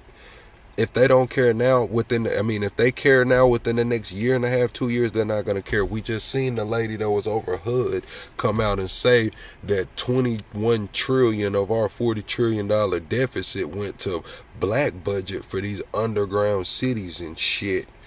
Massive underground cities, classrooms, schools, trucks driving through that shit. We seen all of the all of the technocrats come out and buy underground bunkers and shit. I don't think they give a fuck. I'm just gonna be honest. Think they finna go underground, quote unquote. Now let's do this like if it was a damn history lesson. They finna go underground in these underground ass cities. Everything on the surface gets blown to smithereens. Back to like y'all was saying, Einstein said the third world war, he don't know what it's gonna be fought with, but the fourth one will be sticks and stones. Probably. Now while everybody's up here trying to rebuild society, put the damn pieces together, little sticks and stones and shit, all of the technology and all of the advancements is underground. It's underground. So when society does get, ready to be rebuilt back up, man, everybody's at a huge disadvantage, man. All the real shit's underground, man. Who's to say that they want to keep constitutions and borders and shit the same, man? Who's to say that? Who's to say that, man? That's how we've survived 60 plus years with the ability to destroy ourselves, because we had smart people that understood this. What's up, Takara? You take one look at Kurz and Macron and Starmer and the rest of these clowns, and they've just got into the world written all over them.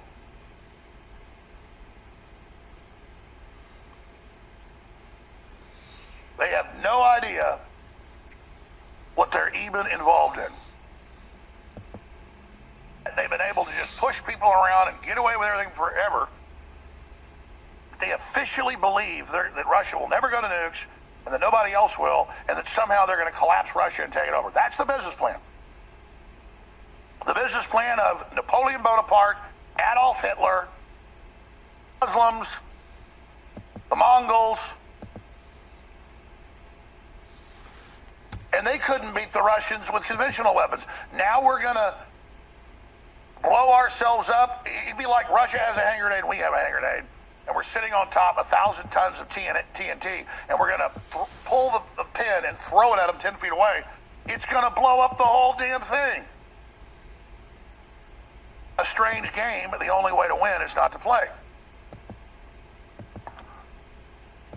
And I know there's a normalcy bias that we've not had a nuclear war, so people are like, oh, it's not going to happen, it's not a big deal.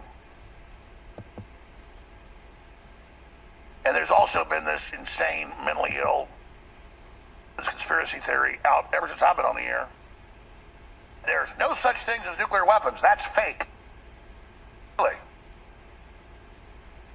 That family, dead now, that were, out because they ran nuclear forces, who were at many nuclear testing events and took their own photos of it. I've seen. I have family, uncles of people that are dead now who were there,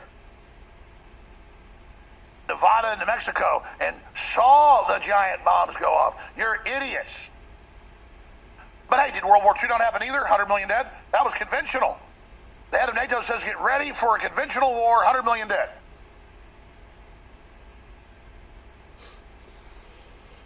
You gotta love the flat earthers and all the rest of them. There's weapons way worse than these hydrogen bombs. Chi-Com's got them, the Russians got them, we got them. This is madness. Oh, the stuff to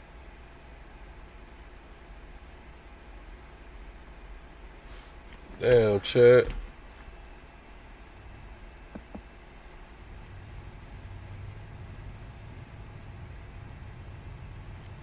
What happened? Are we still here? Hold on. What's up, Dark Knight? Are we still here, Chad?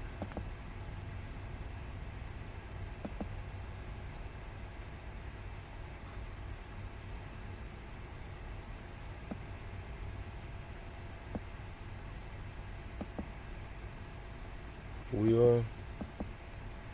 Why the hell the video not playing, man? I don't know why. What the hell? It said my.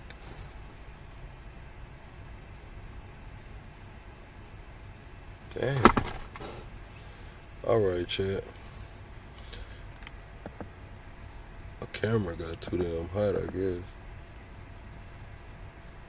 I just don't know why the video stopped playing. No, that shouldn't have nothing to do with my camera. I don't know why the video stopped. Okay, I will be very honest. I am in a bit of a mood today. I am just annoyed with everybody. Alright, I didn't watch yesterday's episode, man. I see that it's going crazy right now. Alright, they saying that my camera back on. Alright, hold on. Let me get the camera back together.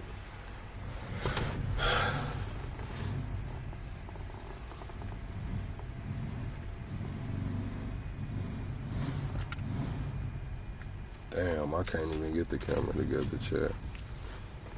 I literally can't. Hold on. Let me see. Let me see if I can make it work. Maybe I can make it work like that. Maybe I can make it work like that. Alright. I'm annoyed with this entire psychological operation that is so obvious, and I just feel like we keep going round and round in a circle with the government. You know, whether it's COVID, the Ukraine war, it's like the entire media apparatus and establishment is joining hands to condemn people for having common sense. So I'll ask you a question to begin this. Do you feel, show of hands, okay, that the answer regarding who killed Charlie Kirk and what happened on September 10th is quote-unquote very clear? Effectively. Like, even if you are somebody who is on the side of those who do believe that Tyler Robinson pulled the trigger one way or another, would you ever describe what happened as quote-unquote very clear? I'm guessing your answer to that would be no. I am asking you that because Ericka Kirk believes it to be so. And I guess this is kind of the final stop. I'm hoping it's the final stop of this PR campaign where they are now pivoting and bringing Ericka out to signal to the public. What's up, Purple? That we can't question her judgment, right? Because she's a widow, we can't question her judgment. And I want to say that I reject that. I reject emotional manipulation. I want to give people at home the permission to avoid a trap of thinking that you have to arrive at the same conclusions as Ericka Kirk, especially when the story that we have been presented thus far makes little sense, if any sense. It makes, I think, virtually no sense. To that end, later on in the show, we will discuss Tyler Robinson, who has now made his first in-person appearance in court. And I guess the good news there is that we know he exists. Welcome back to Candace.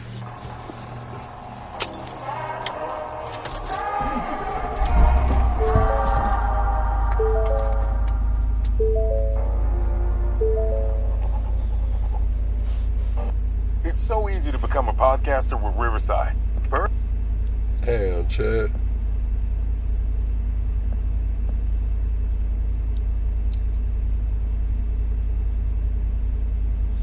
Oh shit, let me get us to the ad for you.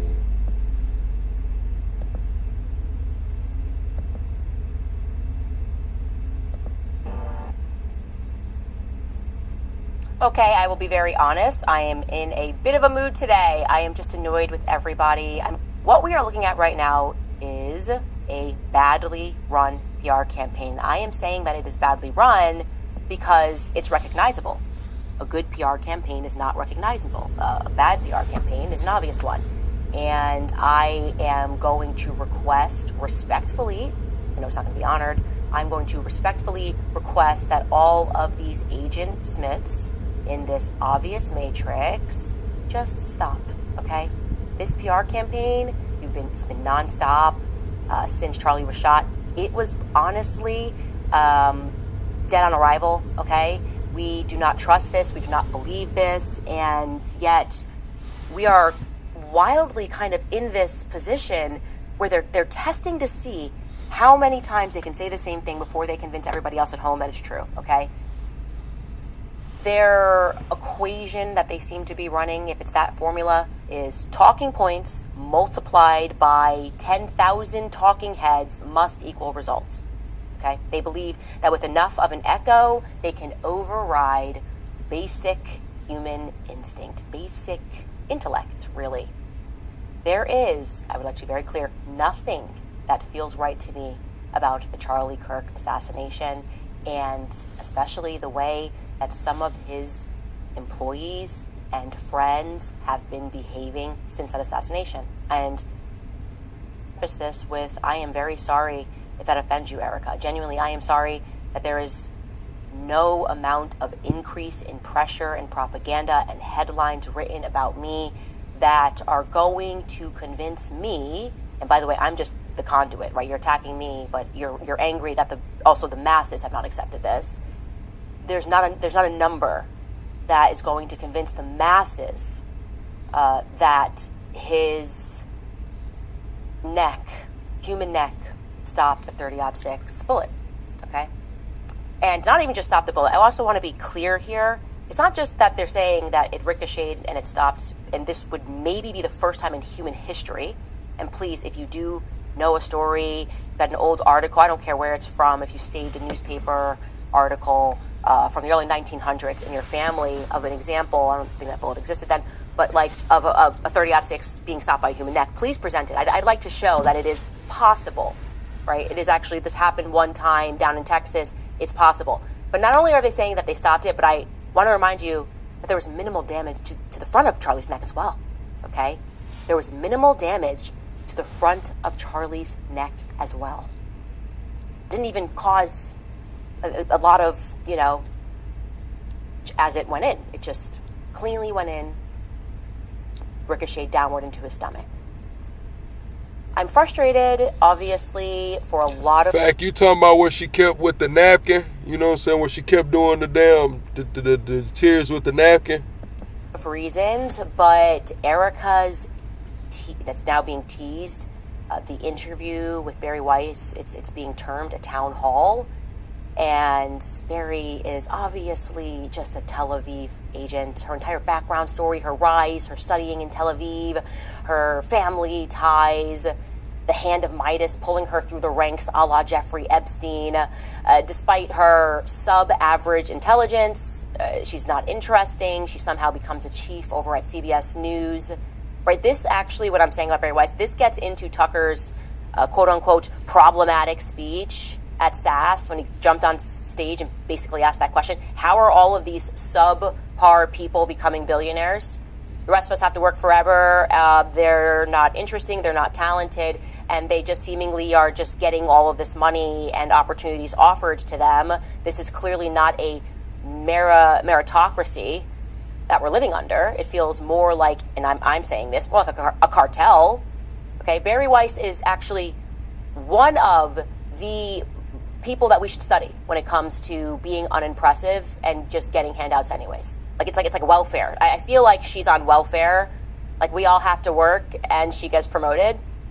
And she's going to be unimpressive in this clip because that's her default. She can't even convincingly ask the prepared, loaded question that she is going to deliver to Ericka.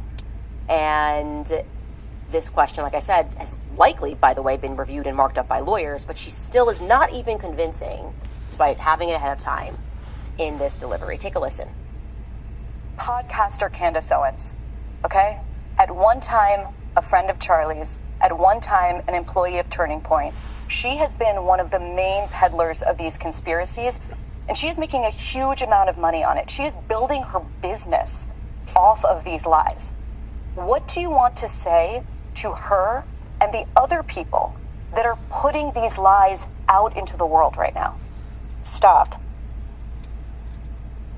Here we go. That's all I have to say. Here we go. Stop. This is just, to me, I'm going to also let you know, they pre-recorded this, obviously I told you this yesterday, from about 11 o'clock to 4 p.m. I have sources just everywhere, CBS News, the people that were in the audience I showed you were emailing me, and they had to do multiple takes because Barry wanted to read a prompter. These questions were pre-submitted, okay? And I would like to respond this loaded question. What would you like to say? The podcaster Candace Owens, and I'm not even going to address this repeat talking point about people making money, except for the people that have actually made off of all of the money, millions upon millions of dollars. But this is the new thing. It's like if you keep doing what you were already doing in podcasting, or keep doing what you were already doing and doing ballistics on YouTube, if you catch a bunch of views, they want to convince you that like you wake up and you turn into a millionaire. Building her business, what are you talking about? I already had this business. Top of the charts. Okay, I said I wasn't going to talk about it. I actually did, because it's so ridiculous. Okay? I'm lying. And Ericka responds, and her answer to what do you want to say to the podcaster Candace Owens who is lying is stop. So Ericka would like me to stop lying. And I would like to honor that. Okay? Only honor that if Ericka is more explicit in terms of what I have lied about. What did I lie about? It's incredible. There have this opportunity. The questions have been before. You could just start like going through them. Maybe they will. By the way, it's coming out on Saturday. Maybe I've made a mistake somewhere, and I'm happy. I want to correct that. Right? I'm not interested. My goal is not to tell lies. It is obviously plausible that I have made mistakes. I've reviewed these lists that we've put together, and I can't find the lie. Okay, the lies that I find are coming out of Turning Point USA. Here we go. And here are some of those lies. You know, Mikey had blood all over him. Okay, Mikey has offered that his dad was confused. Well, I didn't lie about that. Rob McCoy lied. His father also said he called his father first. Maybe Rob McCoy was confused.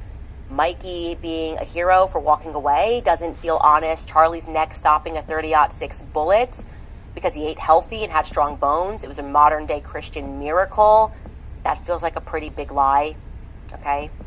Charlie never wavered in his support for Israel was a nasty lie. Maybe Barry wanted to like, what do you want to say to the people that literally lied about what Charlie was living through in the last weeks of his life? Stop, Josh Hammer. Stop, Bibi Netanyahu. No, I'm sorry. Barry Weiss is here. We're not going to get to that. Charlie was a committed evangelical who only liked Catholic architecture.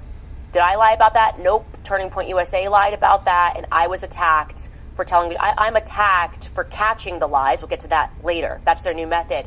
Once first they accuse me of lying, then I prove I'm not lying, and then their strategy is to attack me for telling the truth and saying, how dare you reveal a personal text message to defend yourself from being called a liar. We can keep going here. I'm going to keep it all the way real. Candace was definitely not irrelevant before this. Now, is she doing a lot of Charlie Kirk content? Is she keeping the storyline going? Of course. Storyline probably would have been died without Candace. I'm not going to debate that. It probably would have been died without Candace and a few of these other creators. But yeah, before Charlie Kirk ever stepped foot on Utah Valley University on September 10th, Candace was already at the peak of her career. She hit a new peak after Charlie Kirk passed away.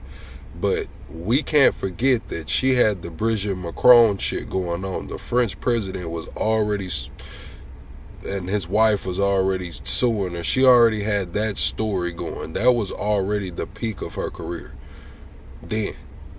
And when Charlie Kirk passed away, she just hit a new high. She just hit a new peak.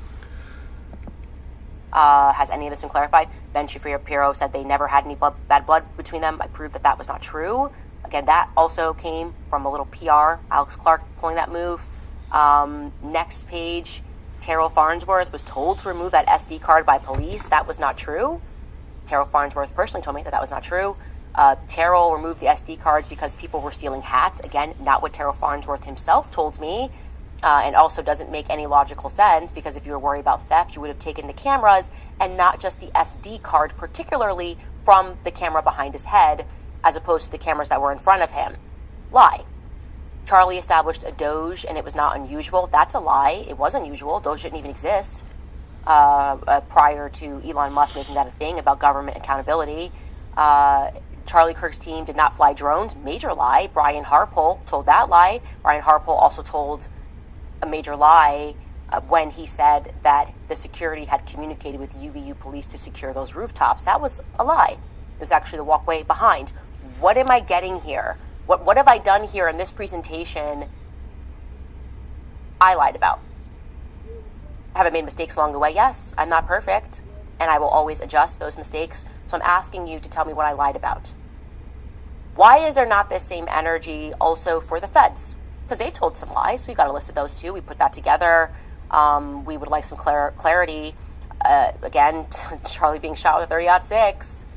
The lover text messages mysteriously presented without any timestamps. Lying about how Tyler Robinson was arrested. They claim that he confessed and turned himself in. That's not what happened. That he said he was guilty. All of his, father said he was guilty. That's not what happened. Never revealed that Tyler Robinson was at the Dairy Queen following the assassination. He was throwing clothes away, as I presented to you guys, in the cemetery. That's problematic to the timeline. We'd like some clarity. That's an oddity. They said Tyler Robinson was arrested wearing a maroon shirt. That actually was also not true. They said Tyler Robinson was suicidal, but also turned himself in because he was afraid of being shot by police. Those two ideas seem to be running into each other. How can both of these things be true? Did he want to die or not want to die? Explanation. It's definitely odd.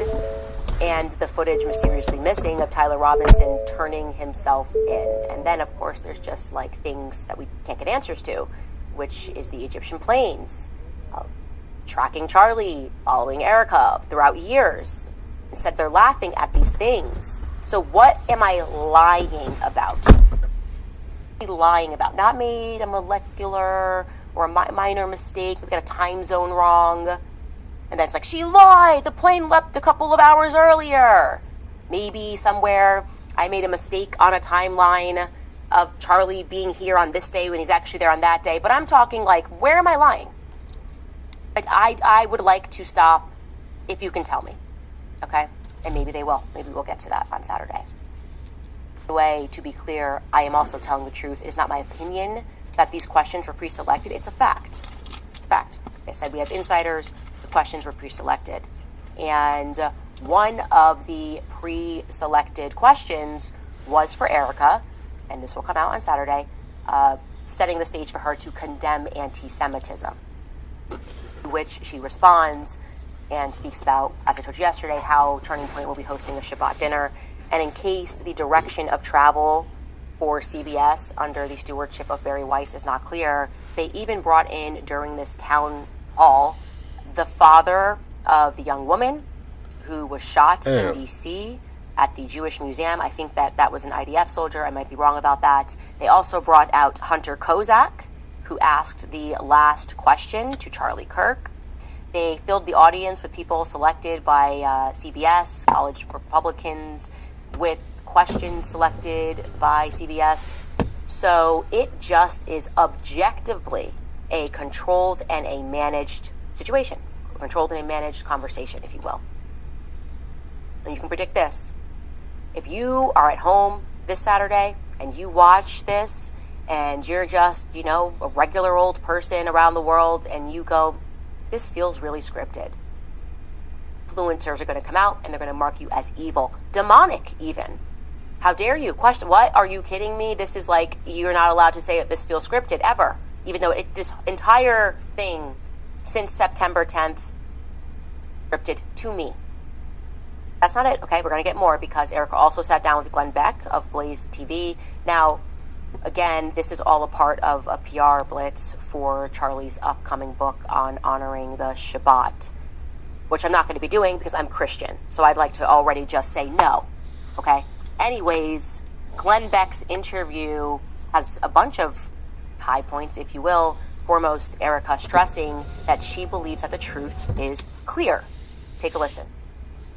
I don't know how you handle this, Eric. I don't know how to be dragged into, you were involved in the death and all this crazy, evil stuff. Oh, it's sick. God bless you. It's sick. God bless you. It is.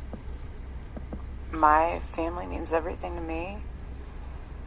Turning Point USA is always... Damn, why you say I'm a demon? That's crazy, Travis. Plug is a human being. Damn.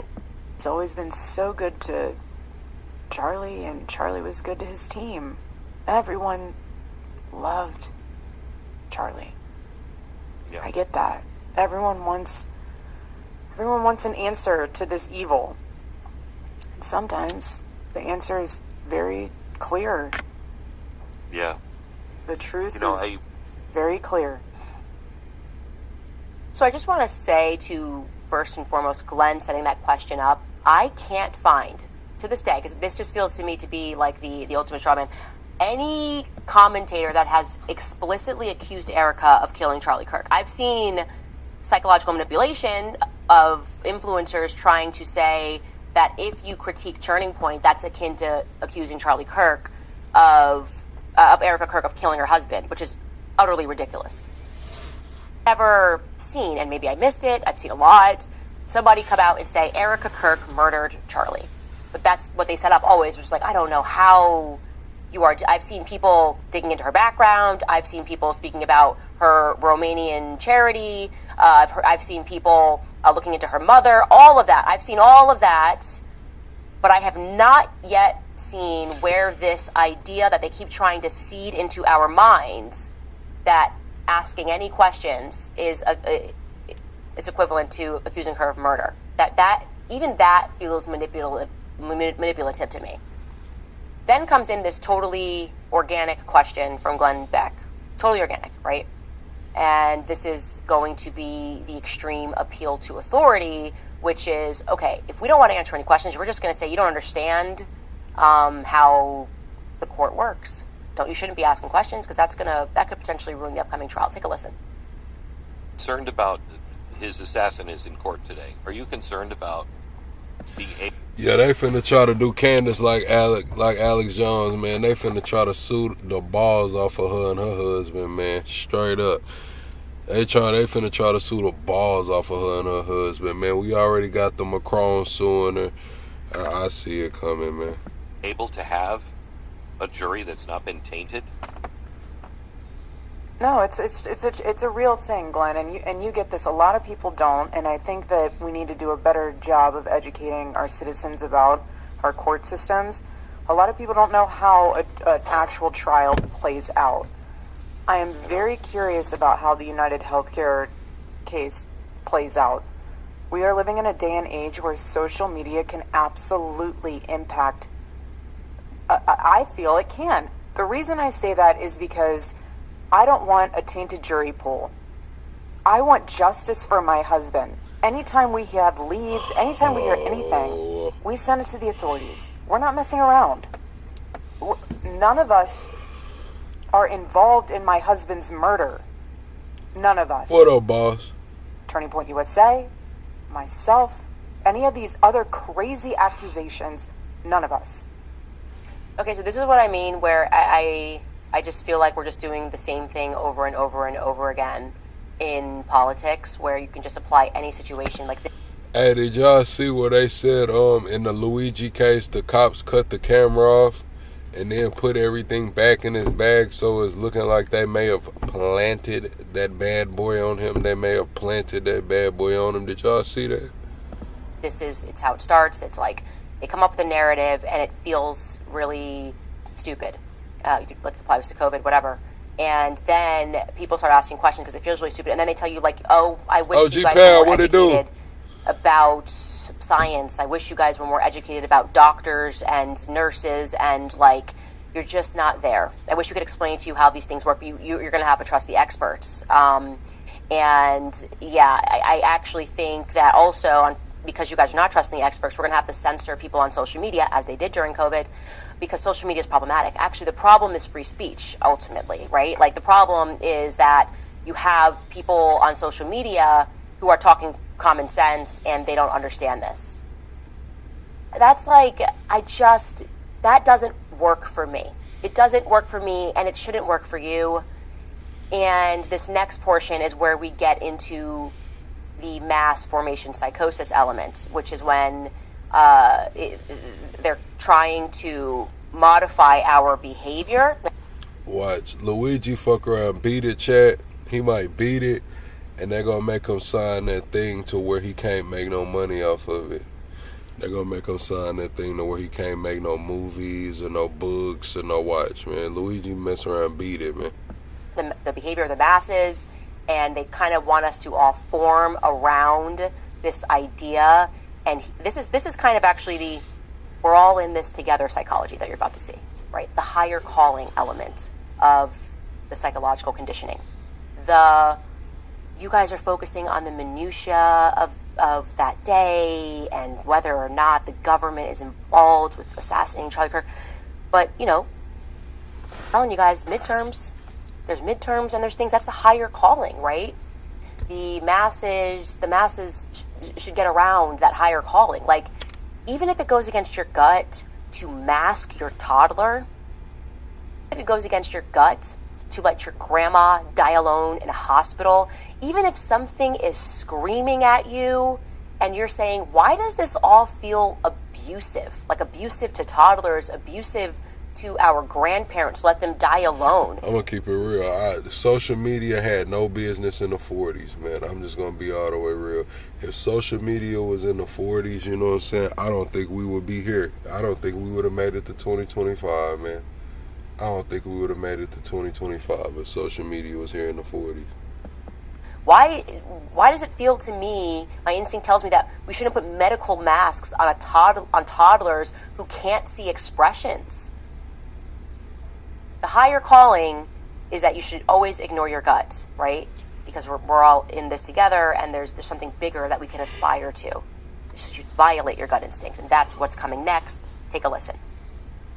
To comment on this, but I think mental illness is involved in some of this stuff that is online. Yeah, I think it's really and Glenn, see, like, Chad, I'm from a age group that's like different. Like, I remember seeing a 8-track when I was little and not knowing what an 8-track was, but I knew what a cassette was.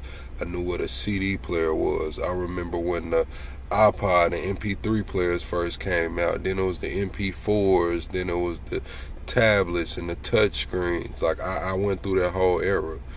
Then when it comes to social media, I remember before social media, like before there was really a Black Planet or a MySpace, let alone a Facebook or X, like there was chat rooms, you know. Like, I remember just going into the chat rooms and people saying ASL, age, sex, location and shit like that, and just having to be wary of just telling motherfuckers your business. Like, I remember that. Like, I grew up in that time before it was a social media. And transition, like, with it. No diddy. I am not going to waste my time. I'm not going to waste my time in combating people, like going toe to toe, calling people names. That's just not me. That's not how Charlie operated. There's no reason for me to go down a dark place like that. I'm so tired of the fracture. What drives me nuts is that Charlie, he has worked and provided and has blessed us with so much, like literally his book, he has blessed us with so much wisdom, so much, he's just such a good thought leader. He blessed us with laser focus on the mission, on saving this country.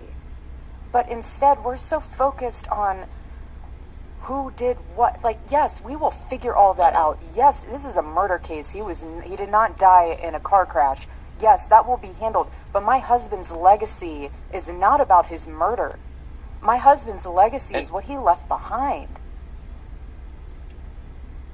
just reject that.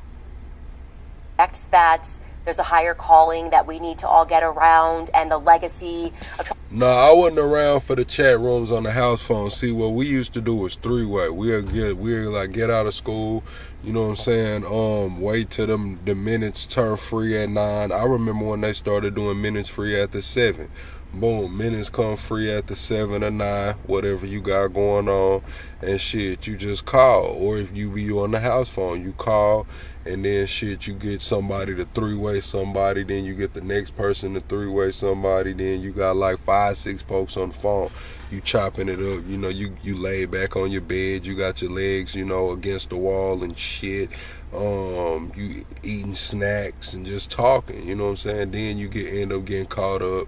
Somebody gonna call you, you know what I'm saying, on the phone to ask you some real personal shit. You gonna get to telling them the real, and then next thing you know, it's a three-way call, and they got your ass on a three-way shit trying to press you about being real. Then you gotta stand on business. You can't renege. You can't make any concessions. So now you just like, well, fuck it then. Yeah, it is what it is. Yeah, those were the days.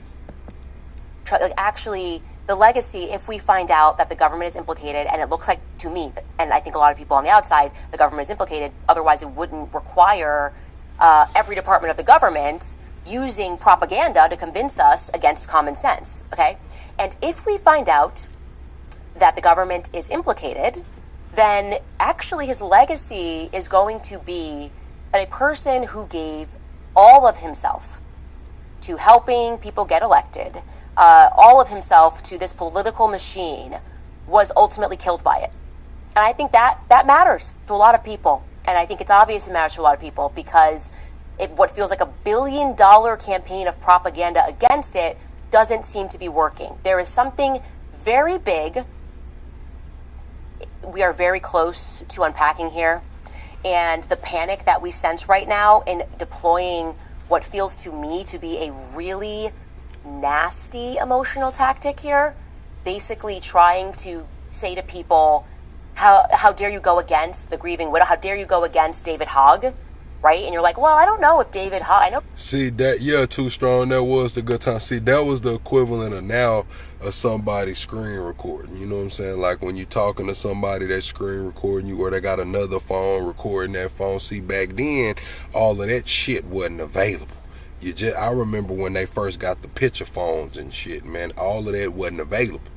So the equivalent to that was calling somebody and telling them to be quiet. Like, shh, be quiet. I'm finna three-way such and such, and I'm gonna ask them.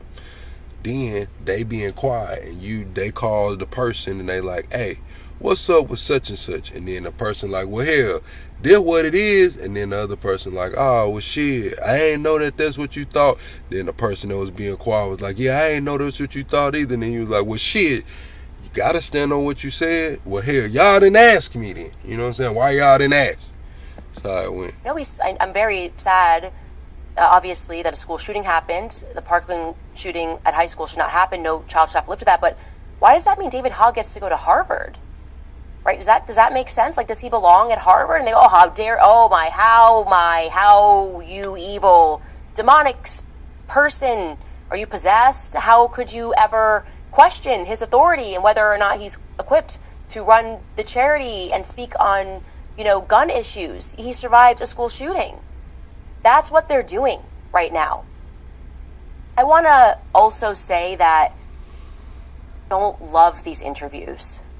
And I say this with great deference to Ericka. And in the beginning, with some of these interviews, I said, look, like, of course, they're going to want to make sure they screen these questions. Like, she's going through a lot. Like, she's transitioning, she's doing this. I was like, I wouldn't want to be in her position.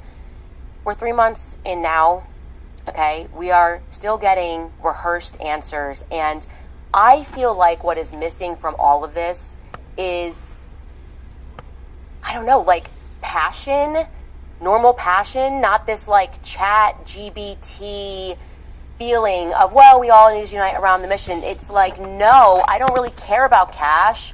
I would just be like, what is the borough doing? Has anybody traced this down? Okay, I don't know if Candace is crazy, but she says the French Foreign Legion was there. Has anybody chased this down?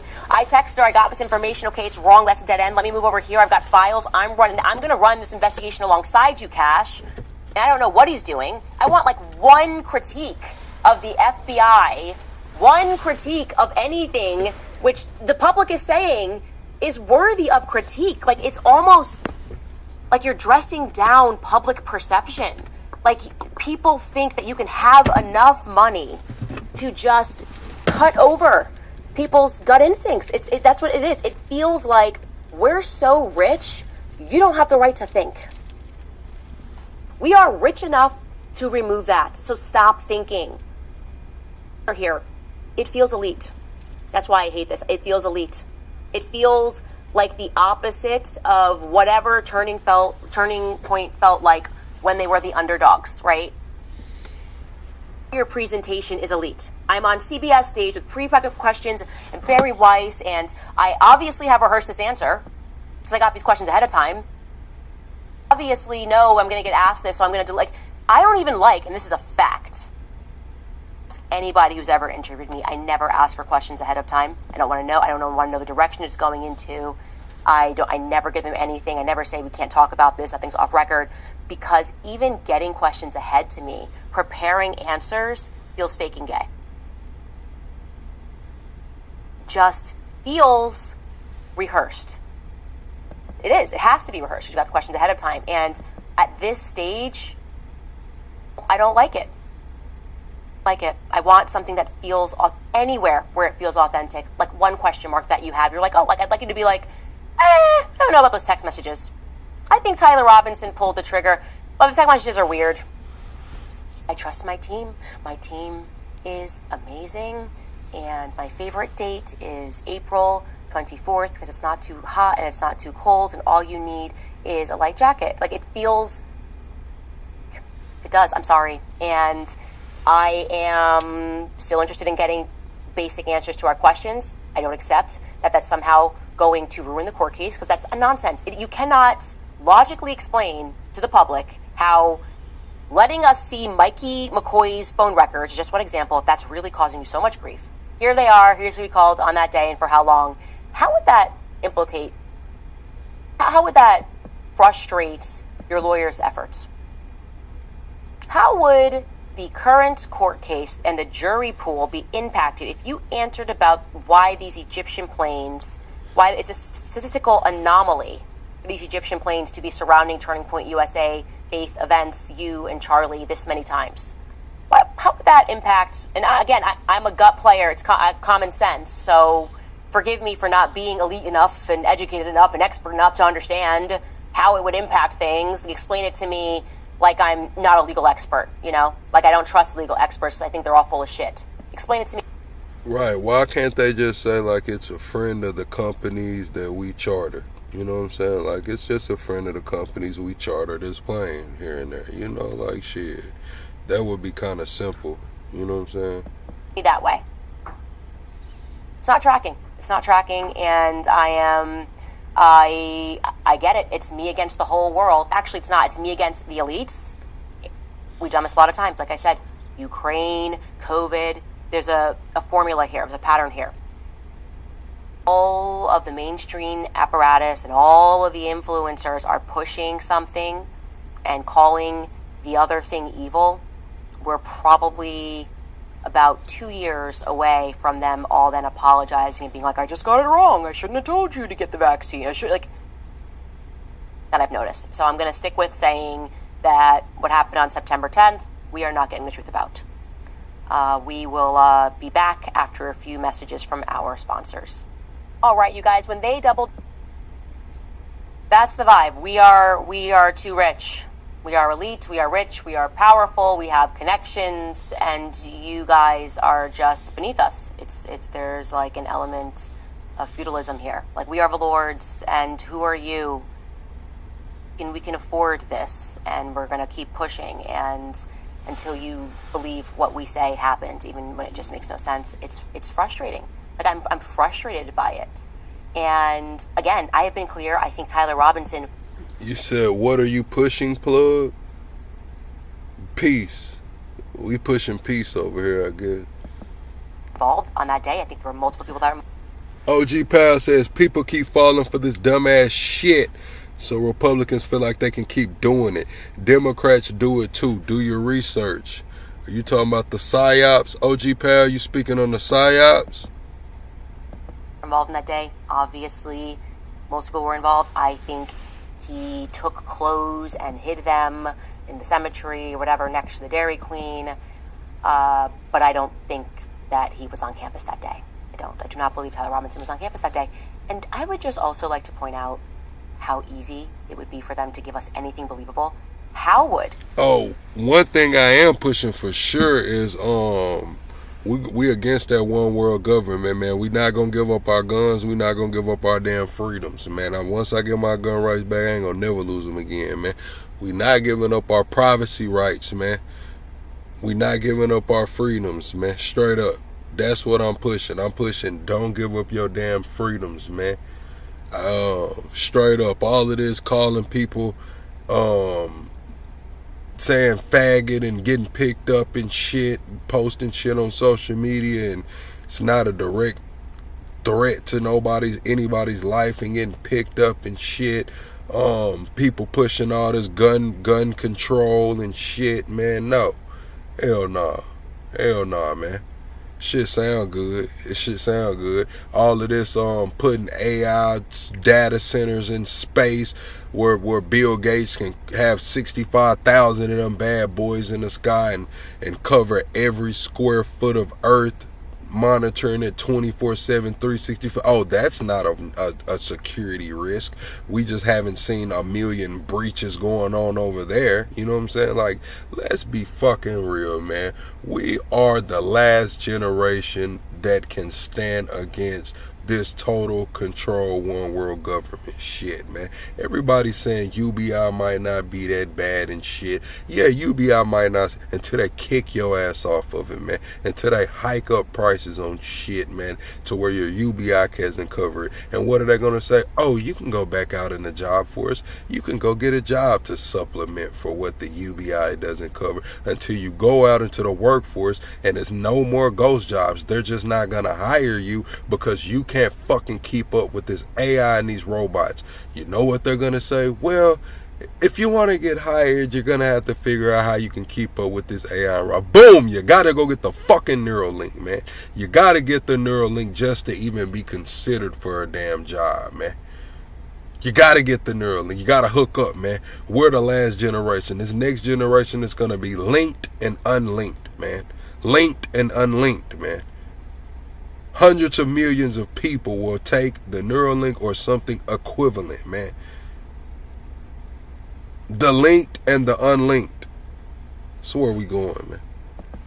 Help me out, guys. Again, I'm not a legal expert. Glenn Beck understands this stuff, but who am I? I'm so sorry, Glenn. I don't explain it to us. But I don't understand how if they just released a video of him taking the shot, because there's video of that, how would that ruin their case? How would that not support their case, actually? And also support their case with the public? Like, that would be the first thing I would do. Rather than try to deploy this propaganda effort, you could just present something solid, like something that isn't flimsy in this entire thing. And I think that would be my call. I would just be like, here you go. There you are. Happy for you to see it. He took the shot, and you're going to see Tyler Robinson jump down, and it's not going to impact our case, because how could it? It's open and shut. He wrote out his entire confession. You're seeing the footage. Nope, they can't do that. Well, guys, I'm happy to learn that Tyler Robinson is not AI, because, that it's been so weird that we just can't say anything about him. Obviously, I'm being tongue-in-cheek, but he has finally appeared in person. He made his first in-person court appearance. Kind of seemed like he was smiling. I did not get the energy of someone who is worried about getting the electric chair. There's nothing really to add here. There wasn't anything that really came out of this hearing. Everything is obviously very preliminary at this stage. This is going to take a long time, but we're obviously hoping that they are going to allow transparency and accessibility to the case by allowing the media in there. Media organizations even for this case, are requesting the transcript of the hearing, and hopefully we will have more. But he exists, okay? We'll keep you posted. In other news, or things that I'm frustrated about, is just more than the people who hate me and are dedicated every minute, because apparently they're allowed to get clicks off of my name. I'm not allowed to talk about what I want to talk about on my show, but they can talk about what they want to talk about over and over and over again on their show. But I reserve more contempt for the people who don't have the courage to just hate me and instead try to hide behind Bible verses. There is something that deeply and spiritually bothers me about that. And chief among them is Allie Beth Stuckey, okay?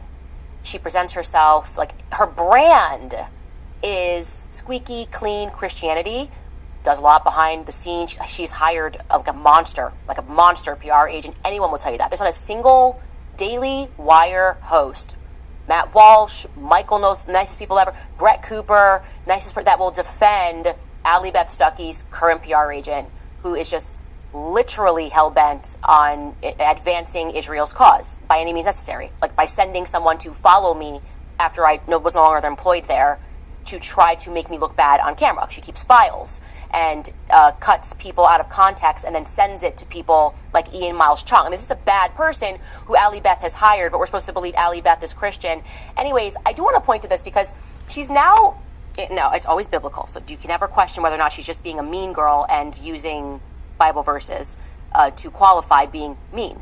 But yesterday we peaked because she's now moved to being a teacher and letting you know that not trusting the mainstream narrative actually is it's a rhetorical device that was used during BLM. Let's just read her post here. This really annoyed me, and even further, the comment section annoyed me. But she wrote, in 2020, we all became familiarized with the Kafka trap. It's a rhetorical trick wherein you insist that someone's denial of an accusation proves their guilt. You're denying you're a racist because of your white fragility. It's a way to make your arguments irrefutable without ever having to provide evidence. Uses this tactic repeatedly, and now Candace has taken a page out of their book. Anyone, including Charlie's own wife, who pushes back against her conspiracies are only doing so because it's a psyop. They're getting paid. It couldn't possibly be that people sincerely disagree with her methods or can disprove her faulty logic. It's an effective, albeit dishonest, way to solidify yourself as the only champion of truth. Now, first and foremost, this is a very unfortunate example for her to use BLM, saying that 2020 taught us that many people fall for this type of thing, because the truth is most people don't want to think.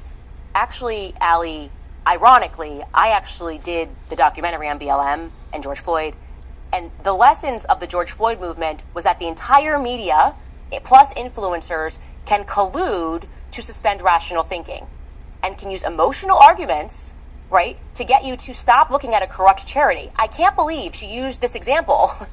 It's like, there's nothing more that could be in my defense than saying, oh, remember what happened in 2020? Yeah, I do remember what happened in 2020. The media lied about George Floyd. They lied about how he died.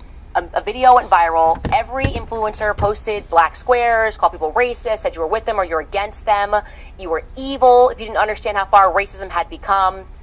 And then little old me did a video, and I disrupted this narrative. And people the facts about George Floyd's background, his record. I then did a documentary on it, and I revealed to the world that the media actually is to blame. Like, they will collude with each other. These are powerful organizations. They can make something go viral. They can make evil look like good and good look like evil. That is actually the true lesson of corporate structure versus really just few truth tellers, people who are actually willing and dared to question that narrative, okay? Now, my issue is that when people push back on her, she just pulls out the Bible, okay? Like, for example, this is in the comments section. Somebody wrote to her because she's been sniping at me, and it's been very mean girl-esque. This person wrote this on Instagram. They wrote in the comment section, you keep inserting yourself into this topic, but you never add any real value. So what is the agenda for you here? Candace wasn't even mean to you when you inserted yourself the first time, so mean girl energy, like, that's a fair question. She does have mean girl energy. Then she says, oh, Britt, I comment on the news. Charlie was my good friend. No one commenting on this story is inserting themselves any more than Candace is.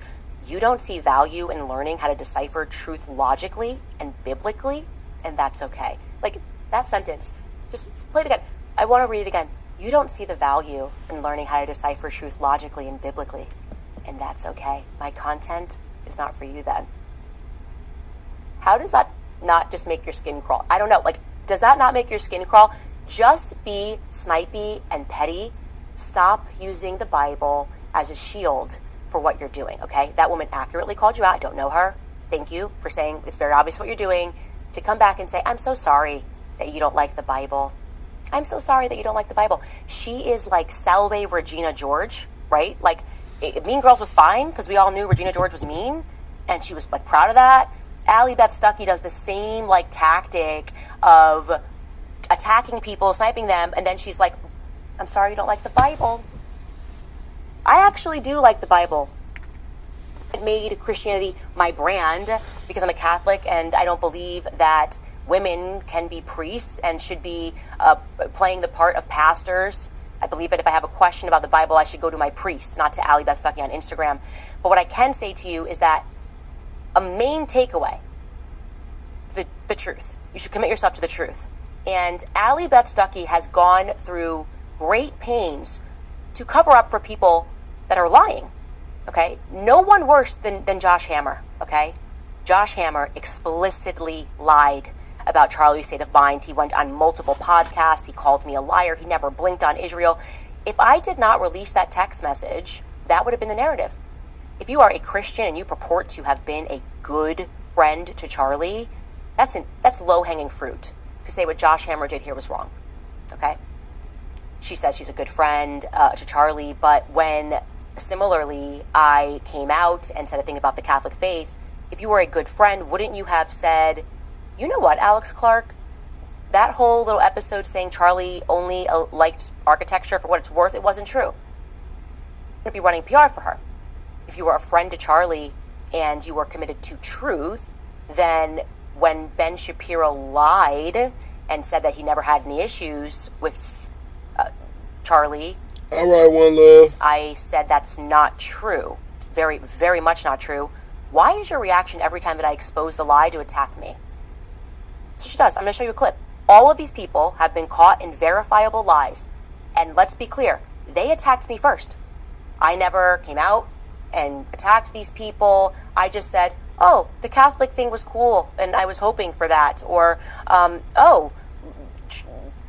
as Ben came out and said that he was good with Charlie or whatever and was doing a show. That's not true. That actually is not true. And all these people just attacked me for saying, oh, he had some issues with Israel in the end. Allie, how manipulative it is that she is going to defend those characters who are lying and say that it's problematic that I am telling the truth after I've been lied on. She's released a bunch of texts about Ben between her and between Charlie, and, you know, basically saying that they didn't like Ben very much back in the day, 7 years ago. And I just will say, like, yeah, I would hate someone to, like, after I die, to reveal texts like that, like, between us, because those texts didn't make Ben look bad. They made Charlie look bad. They made Charlie look bad. So and, like, manipulative. That's She's your so friend. manipulative. That's your friend, man. And why? I mean, it makes him look petty. And I'm just not sure, like, what that revelation really accomplishes. She's also criticized Lila Rose heavily, and she's kind of questioned Lila's military connections, I guess because her husband is a veteran. She has questioned Alex Clark and Alex's decision to talk to the Wall Street Journal a week after Charlie was murdered, and Candace claimed that it would make her feel icky to speak to the media 1 week after Charlie's death. She did do a CNN interview a couple weeks after Charlie died, though. And I just want to say, like, I know Alex and Lila really well. I know Seth. I've known Ben over the years. I know Josh. And everything I know about these people is that they are kind and genuine people. And I don't believe that they deserve at all to be implicated in this way. I don't believe that they deserve to be called out when they're lying. I think it's fine that they attacked her. I think it's fine that they... All right, chat. We finna get into a little bit of this before we get out of here. My laptop's really dying. I don't know. I'm trying to get my charger to work. Well, give me a second. But I do want to get into this right here, man. The Josh Peterson guy, the TPUSA whistleblower that came out, he did a full interview last night. It hasn't really got a lot of traction yet, but I'm sure over the next 24 hours it'll go viral. I'm from Orange County. Oh, really? Mm-hmm. Yeah. It's like a private bus that was rented before, and it happens to have to work at Turning Point. And like, you apply, did someone recruit you? Yeah, I was recruited through Turning Point Faith. I worked under Boomer Bennett. He was the manager for Turning Point Faith in the West for them. So I worked as a church coordinator at my local church, Destiny Christian Church. That's located here in Rockland. And I worked under them for about a year. And that's when I was kind of poached by Turning Point's main branch. They had a representative come in to the church and talk to me and say, hey, there's an open position at Turning Point. Like, I'm leaving the position. They said to come get you to apply for it. So, like, go send in your application. And, yeah. Wow, okay. And so you were recruited at a very young age. How did they take you guys to bars in Scottsdale? Because I remember in your video you said that you guys took a bus that had, like, stripper poles on it. Right. And then they took you out and got you drunk. Also, I just wanted to mention on that point, I have been in like a public transit, like a private bus that was rented before, and it happens to have a stripper pole in it, and I was like, oh, that's weird, but like maybe it was the only van that they had. So when you first said that at the very first part of your video, that was the first video I ever saw from you, I was like, yeah, whatever. Like, I've been there, done. Right, like a lot of party buses have stripper poles in it, but like to have like a Christian conservative company, though, that's where I was like underage kids that are 17, and that's what I also out in Scottsdale. How did they get you to bars in Scottsdale if you were under 21? Yeah, so the first bar that they took us to, which was with all the administrators, so I'm talking all the higher ups besides Charlie. Obviously, he was not a part of this, but. Speaking of like the college, the person who ran the college department, the person who ran the high school department were there, and they took us to a bar called Buffalo Chip in Arizona. Oh, I remember that's an 18 and up bar. Okay. Which is already kind of weird as it is. You know, it's kind of unmoralistic for Christians to go to bars as it is. So it was kind of weird. And then the second day that we went out was with the senior representatives of Turning Point, and those people got us into the bars. The bouncers did not ID anyone because they knew these people that were taking us in and just trusted them, I guess. And these people went and bought us drinks at the bar and said, hey, drinks on us, like, get as many as you want, and would just keep buying rounds. It was really weird. And they were totally aware that you were under the age of 21? Absolutely. Yeah. Wow. Okay. So, are any of these people, and I know you can't name them, I know you have that NDA. Yeah, Josh has an NDA that lasts until 2035. It's insane. 2 questions. One, did they make you sign that NDA, like, when you left or right when you got hired? Like, it was day one. As soon as you walked into the training room, that was one of the first things they had you do. Okay. Very interesting. And second question, hold on. So, all those people that you're not allowed to name. Yeah. How do I word this? Are they in the news right now? Are any of them in the news and being talked about? Well, I know something. No. Okay. Not a lot of them. Okay, yeah, I didn't figure because I didn't think someone like Brian Harple, head of security, is going to be taking out the 17-year-olds at the strip club. Right. But someone that is in charge of hiring that is very known is Tyler Boyer. Correct. He's one of them. Tyler Boyer's also big in the news right now, so I feel like if I asked, like, are any of these people in the news currently, I feel like he wouldn't have straight up said no. Well, I don't want to answer for him. Well, he can't answer for him either. I would say that a lot of the people that were involved with the situation when I was there were not publicly brought out yet, and they probably won't be, more than likely. Okay. Because some of these people are not bigger figures within the company, although there are some administrators that are lesser known that I would also consider to be a part of it. You have named a few that we've talked about in private, and I will confirm that here. I just can't publicly say their names, as you know. Okay. Right. Are you able to say who interviewed you or who hired you for the positions? Yeah. His name was Chris. I can't go into last names, but Chris hired me. He was the college representative hire, and everyone went through him for the college department. So, yeah. And are you aware, or are you pretty certain that Charlie Kirk did not know that there were people that worked for him that were taking underage kids out drinking?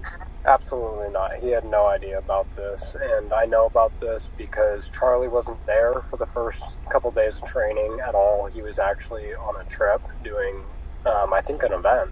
But he was not there when this was happening, and this was actually a pretty common occurrence where he wouldn't be there during training time. He normally had a lot of events in August, so he was never really there. Okay. Right. Hey Josh, would you mind just turning the volume down on your phone by 1 really quick, or 2? Will you still be able to hear us in that case? Yeah. Perfect, okay. Because I've seen some comments of people saying that it's a little echoey. Oh, well, I can't hear it at all now. What were your dates of employment? Just because I know there were people online that were saying, oh, did he even work for Turning Point? How can we verify that he worked for Turning Point? Which you've sent us photos of you at Turning Point events, working with people there, so we know, and other people have reported that it's verified that you worked there. But what were the specific dates that you worked, or the months and years that you worked for Turning Point? Yeah, so I was a contracted employee. I had a school year contract with them, so it was from August of 2023 to June of 2024. Okay. And wow, and you got to meet Charlie quite a few times within those years. What division of Turning Point were you involved with? Because there's Turning Point Action, and then there's Turning Point USA. What was your? I was part of Turning Point USA. I was a college representative for their Northwest Territory, so I covered the Sierra Territory. That's coverage of Northern California and Northern Nevada, so I covered every college campus in that area. Okay, so you were traveling quite a bit? Yes, a lot. Did you like it? It was a really awesome job, yeah. And what was your day-to-day activity? The average day, it was very chaotic, to be honest with you. Most days we're driving from Sacramento out to Chico, and then out to Tahoe from there, all in one day is a majority of the time. So it was pretty chaotic. Okay. Dang.